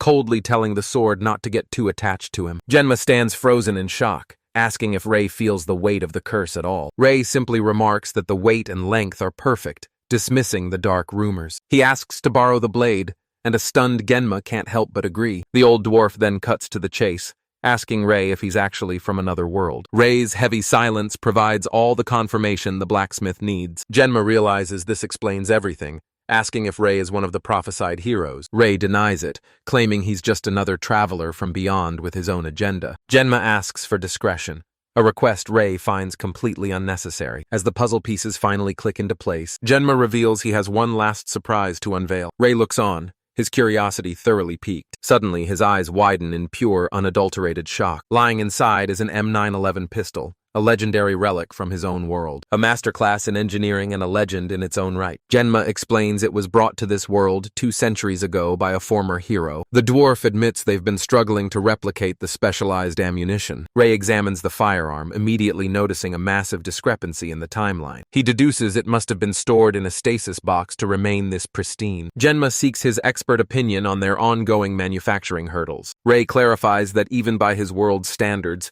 this weapon is a modern marvel. Trying to replicate it here is like jumping straight from a stone axe to a magic sword. He handles the weapon, intimately familiar with its internal complexities. However, a brilliant new plan begins to take shape. Genma asks him what's crossing his mind. Ray makes a daring request, asking if he can take the gun for himself. The old dwarf meets his gaze with an unreadable expression. He flatly refuses, citing it's their only specimen and the ammo is still a work in progress. Ray isn't at all surprised by that response. Genma lets out a hearty laugh, telling him he can have the shop once he's dead. Just then the girls return, clearly ecstatic with their brand new gear. The party offers their sincere thanks to the veteran blacksmith for his hard work. With a final wave, Genma sees them off as they continue their journey. 2 days pass before the cloaked hero, Reina, finally returns to the workshop. Genma presents her with the finished blade, eager for her to give it a test run. As she channels her mana, a surge of sinister dark energy pulses through the steel. Impressed by her control, the blacksmith asks if this is her first magical weapon. She offers a smirk, calling it a masterpiece, though one that's a bit overpriced. Genma's face sours instantly. He wasn't expecting her to start haggling now. He and his apprentices quickly surround her, aggressively demanding their payment. However, Rina remains completely unfazed by their pathetic intimidation tactics. Instead, she mocks them, asking if they're the ones trying to scam her. She raises the new blade, a twisted, dark smile spreading across her face. Suddenly, one of the apprentices is completely engulfed in a terrifying, shadowy aura. Reina declares that the weapon is the perfect fit for a hero like herself. Her 2 companions suddenly emerge, looking just as menacing as she does. Genma's eyes widen in pure horror as the realization of their true identity hits him. But before he can react, a desperate cry of "Fire!" echoes through the shop. Without warning, the entire workshop is swallowed by a violent inferno. From a distance, Ray and his party spot the rising smoke and unfolding chaos. Ray raises a hand, signaling for the others to hold their ground. He unleashes a colossal torrent of pressurized water, extinguishing the raging flames in a single heartbeat. Amidst the smoldering ruins, the group surveys the devastating damage. Eve looks up, visibly shaken but fortunately unscathed. Her eyes brim with deep concern for their fallen friend. Tragically, help has come too late for the master blacksmith Genma. Ray's gaze turns ice cold as he meticulously analyzes the crime scene. He notices the fatal wounds were delivered by a rapier in a hauntingly familiar style. A lone surviving apprentice glares at them, his eyes clouded with suspicion. He calls out to Ray, his voice trembling with grief and rage. He questions if Ray was truly one of the master's former disciples. The young dwarf stands broken, surrounded by his fallen comrades. Ray calmly asks him to recount exactly what happened here. The apprentice recalls a mysterious customer arriving at the forge, a cloaked woman who had complained bitterly about their prices. He explains they tried to teach her a lesson, which proved to be a fatal mistake, as she cut down his brothers in a single lethal motion, and her companions had ganged up on the master. He describes the assailants, 3 humans, 2 of whom had raven black hair. Ray's eyes narrow in realization. He knows exactly who they are. The heroes. His mind flashes back to the mysterious box Genma once showed him. He emerges from the wreckage with a newfound, singular purpose. He instructs his apprentice to handle the cleanup and the aftermath. Locating the box, he recalls Genma's haunting final words. It was a promise. The contents would be his once the old dwarf was gone. He retrieves the weapon, a grim inheritance from a fallen master. With fire in his eyes, he vows to deliver vengeance for his friend. Meanwhile, from a nearby rooftop, the party finally spots their targets. The heroes look back, debating their next move now that their prey has surfaced. Katu's face twists in a blind rage, declaring he'll slaughter them all. Rina quickly shuts him down, warning that they can't risk a fight here. She suggests they tail them and strike once they reach a secluded location. Ray's party turns and departs, intentionally leading their pursuers on. As they pass through the city gates, the heroes follow close behind. Rina activates a tracking orb, noting that their targets are picking up speed. Jessica merely smirks, her bloodlust rising as the hunt begins. The heroes give chase, arrogantly deciding who gets to claim which kill. A lethal volley of throwing knives whistles through the air. Ray's party retreats, feeling their pursuers nipping at their heels. He realizes they must find a strategic spot to hold their ground. Suddenly, his eyes widen as he senses a devastating strike incoming. Ray screams for Lydiana and Eve to retreat immediately. A colossal explosion of jagged ice erupts from the earth. Surrounding trees are flash frozen before shattering into 1,000 shards. It's Katu the mage. He's finally closed the gap. Ray and Lydiana lunge backward, narrowly avoiding the frostbite. Ray is immediately wary of the spell's terrifying effective range. He conjures a barrier just in time to deflect the follow-up. The heroes emerge, with Katu sneering at Ray's meager defenses. Lydiana and Eve split off to engage the remaining 2 heroes. Rina smirks, genuinely surprised they can even track her movements. Ray and Lydiana are both paralyzed by her blinding velocity. In the blink of an eye, she's already breached their perimeter. Rina thrives in the sub-zero temps, leaving Lydiana baffled by her agility. Lydiana's gaze falls on the weapon in her hand, a thin rapier. A memory flashes back.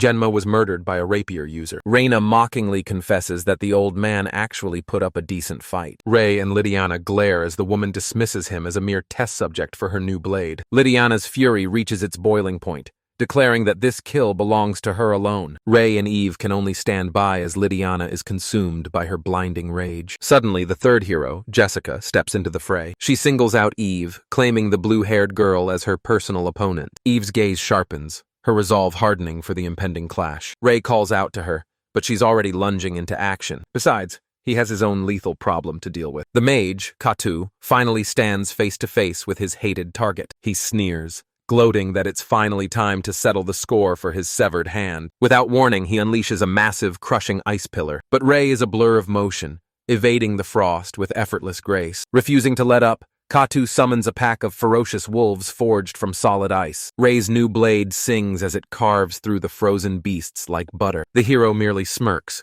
certain that Ray has nowhere left to run. He conjures a lethal cloud of razor-sharp ice shards to shred his foe. Ray grits his teeth as the biting, unnatural cold begins to sap his strength. He can feel the temperature plummeting to an impossibly lethal low. He realizes this frost is just a prelude to a far more devastating assault. Katu begins a powerful incantation, commanding the very world to freeze over. Unleashing his ultimate spell, Absolute Zero. Ray is swallowed by the frigid blast, seemingly frozen solid. The ice shatters, but he is nowhere to be seen. Lydiana watches the aftermath, her breath hitching in her throat. She screams his name, her concentration completely shattered. Reyna mocks her, asking if she's already losing focus. She taunts Lydiana, questioning if she's truly that worried about him. She adds that she doesn't want to damage her too much. After all, a corpse doesn't fetch a high price, some hero she is. Lydiana's fury ignites as she calls upon the power of the wind. She triggers an acceleration spell, closing the gap in a flash. But Reyna parries effortlessly, mocking her pathetic speed. Lydiana grits her teeth, forced back by the hero's overwhelming velocity. She pushes her body far beyond its absolute limit. Yet Reyna moves as if she's barely even trying. The hero smirks, dismissing her desperate efforts as useless. Lydiana cries out in pain as a devastating strike lands. Reyna is clearly just toying with her, relishing the one-sided fight. Lydiana's sword is ripped from her hand, sent flying into the distance. But she remembers Ray, finding new resolve in her absolute trust for him. Her eyes snap open, burning with a newfound, unwavering resolve. Her focus is absolute, and her fear has completely vanished. Reyna simply watches, amused by this sudden shift in demeanor. Lydiana pushes her body to the limit, demanding even greater speed. Something deep within her shatters, unlocking a terrifying new level of power. She calls upon the spirits of lightning, pleading for their strength. They answer her call, enveloping her in a violent torrent of raw energy. Her eyes glow with the untamed fury of the storm. She unleashes her ultimate technique, wind lightning acceleration. For the first time, Reyna's smug expression morphs into pure shock. The two warriors collide, their speeds now perfectly matched in a blur of motion. The hero realizes the games are over. This is now a fight to the death. Lydiana presses the advantage, unleashing a relentless whirlwind of strikes. Reyna is stunned as Lydiana creates an after-image she can no longer track. A clean, decisive blow finally connects with the hero's back. Reyna's grip on her rapier begins to tremble and falter. She looks back in utter disbelief, her perfect record finally stained. Lydiana stands her ground, even as the strain of her power causes her eyes to bleed. Reyna stumbles back, wondering if Lydiana is truly willing to die just to win. She scoffs at the thought, dismissing the girl's sacrifice as pure insanity. Having made her point, Lydiana begins chanting a teleportation spell. In a blinding flash of light, she vanishes, leaving the wounded hero in the dust. Reyna can only stare in shock as her opponent disappears into thin air. Elsewhere, Eve is having a much harder time in her own brutal confrontation. She's being completely overpowered by the relentless brawler Jessica. The hero mocks her mercilessly, daring Eve to even attempt a counterattack. Eve grits her teeth, her body already pushed far beyond its physical breaking point. Jessica lands another heavy blow, clearly savoring every moment of the assault. She ridicules Eve's pathetic defense, telling her to at least try to keep her guard up. The one-sided slaughter continues without a shred of mercy, but Eve's eyes sharpen as she taps into the depths of her dark power. She prays for the strength to seal her opponent's movements once and for all. With a surge of mana, she unleashes a high-level paralysis spell. However, Jessica merely smirks, standing completely unfazed by the magic. She reveals her gauntlets negate all magic. Seriously, were these things on a clearance sale? Eve realizes with horror that her ultimate trump card is now entirely worthless. Jessica scoffs, mocking her for the amateur mistake of casting at point-blank range. She lunges forward, aiming to end the battle with one final crushing strike. But in that split second, Eve spots a single opening to turn the tide. She prepares to unleash a secret technique taught to her by Ray. Eve unleashes a lethal water flow dance of her own. This sudden counterattack catches Jessica completely off guard. Ray's voice echoes in her mind, reminding her how to overcome a superior foe. "You must find a way to close the distance," he had told her. "Observe their movements and predict their next action." Recalling his lessons on vital points and human anatomy, she strikes. She hammers a nerve cluster hidden behind the elbow, followed immediately by a crippling blow to the inner thigh. With her opponent finally off balance, Eve lands a devastating concentrated strike to the liver. Jessica can only grit her teeth against the searing, white-hot pain. Eve pushes her back, seizing total control of the momentum. The hero coughs up blood as the internal damage takes its toll. She collapses to the ground, looking completely defeated, but she manages to pull out a small vial, a desperate last-ditch effort. Eve's eyes narrow, refusing to let her guard down for even a second. Jessica quickly downs the contents of the super potion. She spits out the empty vial while hurling curses at her opponent. A thick cloud of vapor escapes from between her lips. She's furious about wasting such an expensive item.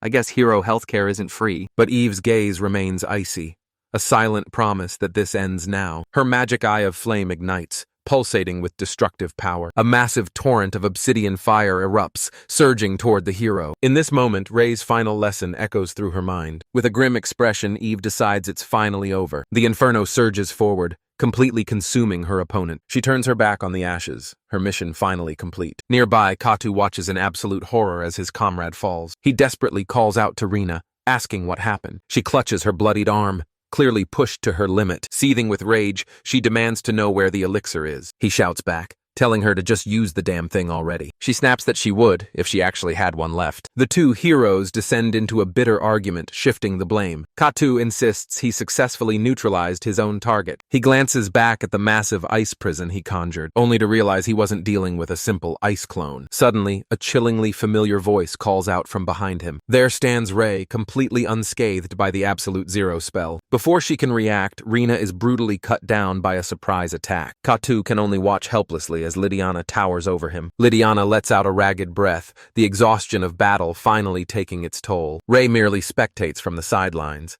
his expression a mask of cold indifference. Katu is left stunned, unable to fathom how Ray survived the lethal ice. It quickly dawns on him that Ray must have utilized some form of high-level teleportation. Glancing at Rina's broken form, Katu feels his last shred of confidence shatter. Ray begins to speak, his voice as frigid as the winter air. He promises Katu that he'll provide answers, but all in due time. For now, he has a final, parting message for the defeated hero, Rina. He coldly tells her to offer her apologies to Genma in the afterlife. Rina's arrogance instantly evaporates as the cold barrel of a gun is pressed against her skull. A single, thunderous shot echoes through the silent forest. Katu can only stare in paralyzed horror at the brutal execution. He turns back to face his captor, his features contorted with absolute dread. Ray closes the distance instantly, delivering a swift and disabling strike. He effortlessly pins the final hero to the dirt. Ray reveals the magic sealing artifact he had liberated earlier. He taunts the boy for relying so heavily on such a pathetic crutch. Stripped of his magic,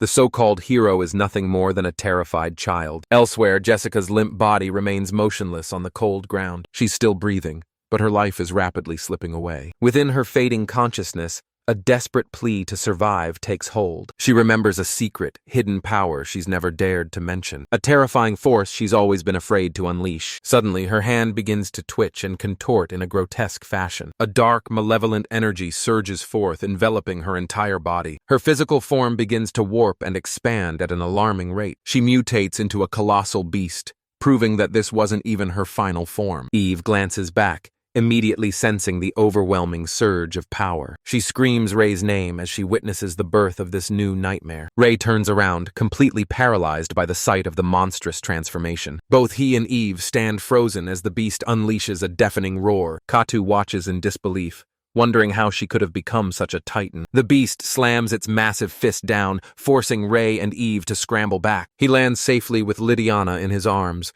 while the monster's shadow looms over them. Jessica, now fully consumed by her beastly form, lets out another furious cry. Ray realizes that the situation has just spiraled from bad to catastrophic. The creature's bone-chilling roar echoes through the decimated forest. He immediately activates his flight magic to carry Lydiana to safety. Landing on a nearby cliff, he's left stunned by the sheer scale of her destructive power. Eve calls out from below, confirming she's uninjured. He asks her to safeguard Lydiana while he handles the situation. Turning toward the beast, he declares himself its new opponent. He leaps from the cliffside, diving headfirst into the fray. His expression is a mask of cold, unwavering focus. Recalling Eve's report, he knows Jessica should have been dead. Determined to end this for good, he readies a devastating spell. He prepares to unleash the full extent of his unrestrained power. A massive pillar of lightning crashes down from the heavens. The monster's back smolders from the impact of the direct hit, but Ray is shocked to see it standing, That was a dragon-slaying spell. His eyes narrow as he notices the wound is already closing. Steam hisses as the mangled flesh knits itself back together. The creature is regenerating at an impossible, terrifying speed. He can't believe its healing factor. It's a total monstrosity. The beast roars again, its injuries completely vanished. Rei realizes the Titan is charging up for another powerful attack. All he can do is grit his teeth in sheer frustration. Meanwhile, Kato is cowering behind a tree in absolute terror. Calling his ally a monster,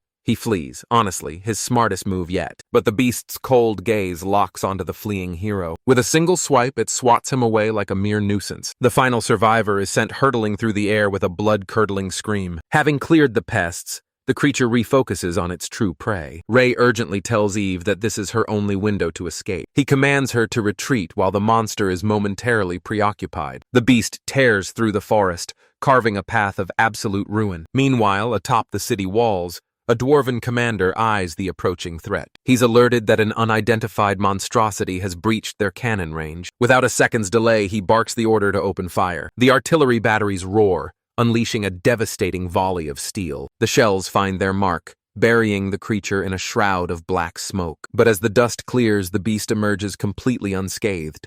Predictably, the commander curses under his breath, peering through his binoculars in disbelief. He realizes it's only a matter of seconds before the city becomes its next target. Suddenly, a messenger arrives bearing orders from the Magic Battle Axe Corps. The commander is visibly baffled by the sudden change in strategy. However, the elite dwarven unit is already mobilizing for battle. They take their positions, ready to meet the monster in a head-on collision. The specialized fire squad marches to the front lines, bracing for impact. They unleash a binding spell, targeting the behemoth's massive legs. The magical chains coil around its ankle, a direct hit. Yet the dwarves are horrified to see the monster hasn't suffered a single scratch. Their commander bellows for them to hold the line and press forward. The beast prepares a devastating counterattack of its own. It sends a soldier soaring through the air with a single brutal swipe. The remaining troops can only watch in paralyzed horror. Their leader screams at them to maintain their momentum at all costs. The Titan's fist descends like a falling mountain. One soldier realizes that victory in this fight is nothing more than a pipe dream. The commander rebukes those attempting to flee,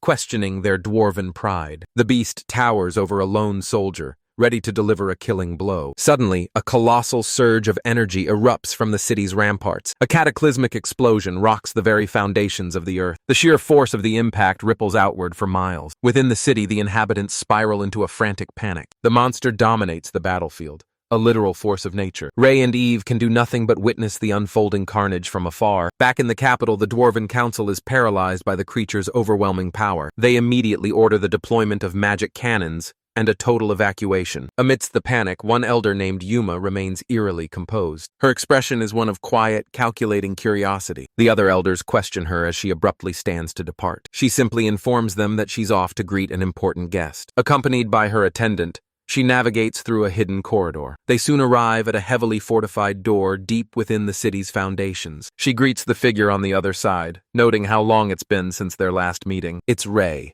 carrying a battered and exhausted Lydiana. With what little strength she has left, Lydiana pleads for Granny Yuma's help. Rei urges her not to overexert herself, promising to handle the situation. He acknowledges her reputation as the city's greatest defender and requests her cooperation. He needs her assistance to stop the giant ape currently ravaging the city. The old woman's gaze sharpens as she begins sizing him up. Rei explains the beast's insane regeneration and how his own magic wasn't enough to kill it. He gestures to his fallen party, proving they're in no condition to continue the struggle. He needs a window to recover his mana and ensure his friends are safe. Yuma asks point blank if he actually has a strategy to slay the creature. He confirms he does, but it requires him to chant a very specific spell. The elder woman pauses, carefully considering his desperate plea. She then takes note of the legendary demon blade Genma entrusted to him. She holds up an ornate key, demanding a favor in exchange for its use. Her attendant is stunned, but Yuma insists they must utilize every asset available to them. Reluctantly, the attendant presents a massive, intricately carved chest. With a firm hand, Yuma turns the key and unlocks the seal. As the lid creaks open, the contents leave Rei absolutely speechless. His eyes widen as he senses the overwhelming aura radiating from within. Inside sits a dark robe and staff, forged from the remains of the same black dragon as his sword. Eve's face pales, her expression twisting into one of pure dread. She recognizes these legendary artifacts and the terrible price they demand. Desperate, she reaches out in a frantic attempt to stop him. She pleads with Rei, warning him that these relics are far too perilous to touch. The robe converts one's life force into mana, while the staff pushes mental capacity to its absolute limit. She warns him that even a single use could result in instant death or permanent insanity. Ray listens intently, yet his cold resolve doesn't flicker for a second. Yuma smirks, realizing that Eve possesses a high-level appraisal skill. She confirms the danger, noting that the fate of the entire nation now rests on his shoulders. She questions if his objective is truly worth such a catastrophic gamble. The attendant knows they're cornered. If the other heroes side with the monster, the world is doomed. Ray bluntly admits he isn't doing this for the kingdom, but for his own personal agenda. Yuma accepts his answer, finding his brutal honesty far more reliable than blind loyalty. She formally introduces herself as the leader of Merged, officially pleading for him to use their secret weapons to save the kingdom. Eve can only watch in silence, tears streaming down her face. But Ray offers a reassuring smile, telling her not to worry. He dons the mystical robe and grips the staff firmly, now fully geared up to confront the monstrosity waiting outside. He promises a weeping Lydiana that he'll heal her wounds the moment he returns, and entrusts Yuma with his companion's safety. The old woman wonders aloud if he's some legendary hero. He simply replies that he has one final favor to ask. Meanwhile, Jessica's beast form looms ominously over the city walls. The soldiers scramble to prep their magic cannons for another barrage. Their commander bellows the order to open fire. The cannons roar, unleashing a direct hit on the creature's head. The troops erupt in cheers,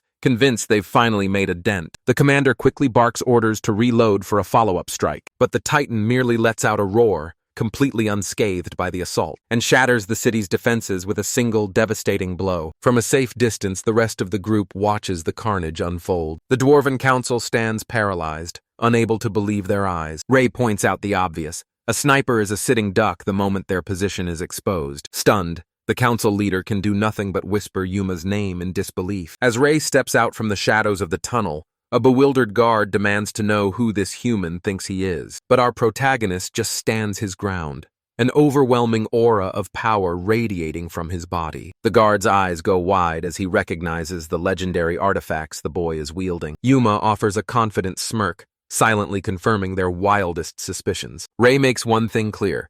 He isn't doing any of this out of loyalty to their kingdom. Turning to the council, Yuma reveals he has one final condition. The other council members stare back, their faces masks of utter confusion. Ray bluntly states that he's heading out to slaughter the monster immediately. However, should he fall in battle, they must swear to protect his companions at all costs. The council members trade glances, struggling to process the weight of his selfless demand. The leader speaks up, questioning if such a humble request is truly all he desires. Ray confirms he has no hidden agenda. He's just a man with a very simple, very deadly set of hobbies. Realizing that a man devoid of greed is a man to be trusted, the leader makes his decision. He solemnly swears upon the names of the 7 houses to honor their pact. Ray gives a sharp nod, entrusting them with the safety of his friends. He turns on his heel, announcing that it's finally time to head toward the front lines. The council is left speechless, watching in awe as he marches toward the heart of the battlefield. One member whispers in terror, asking if those are truly the legendary cursed items of myth. Yuma's attendant confirms the news, noting that even Eve was powerless to stop him. These items are so volatile that even the legends of old feared to touch them. Yet Ray claims the cursed artifacts without a second thought. The council realizes that if Ray falls,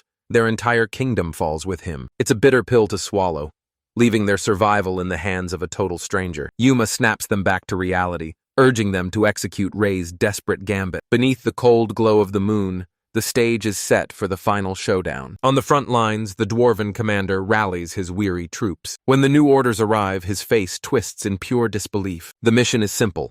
Draw the beast's fire while Ray prepares his finishing move. It's a suicidal strategy, and the commander knows it. But with no other options, his men are forced to put their lives in the hands of an outsider. He commands the archers to unleash hell, pinning the monster where it stands. The beast bellows in rage, bracing for the next wave of fodder. With a single sweep of its claws, it tosses the dwarven soldiers aside like toys. Despite the carnage, the barrage of magic and steel remains unrelenting. To the monster, these attacks are nothing more than a minor nuisance. It resumes its slow, inevitable march toward the city walls. Suddenly it freezes, sensing a terrifying new presence gathering in the heavens. High above the carnage, Ray gazes down at the chaos he's unleashed. He realizes their diversion is working exactly as intended. Even his most devastating lightning magic proved useless against the beast. But he has one final trump card capable of erasing it from existence. He calls it nuclear strike magic.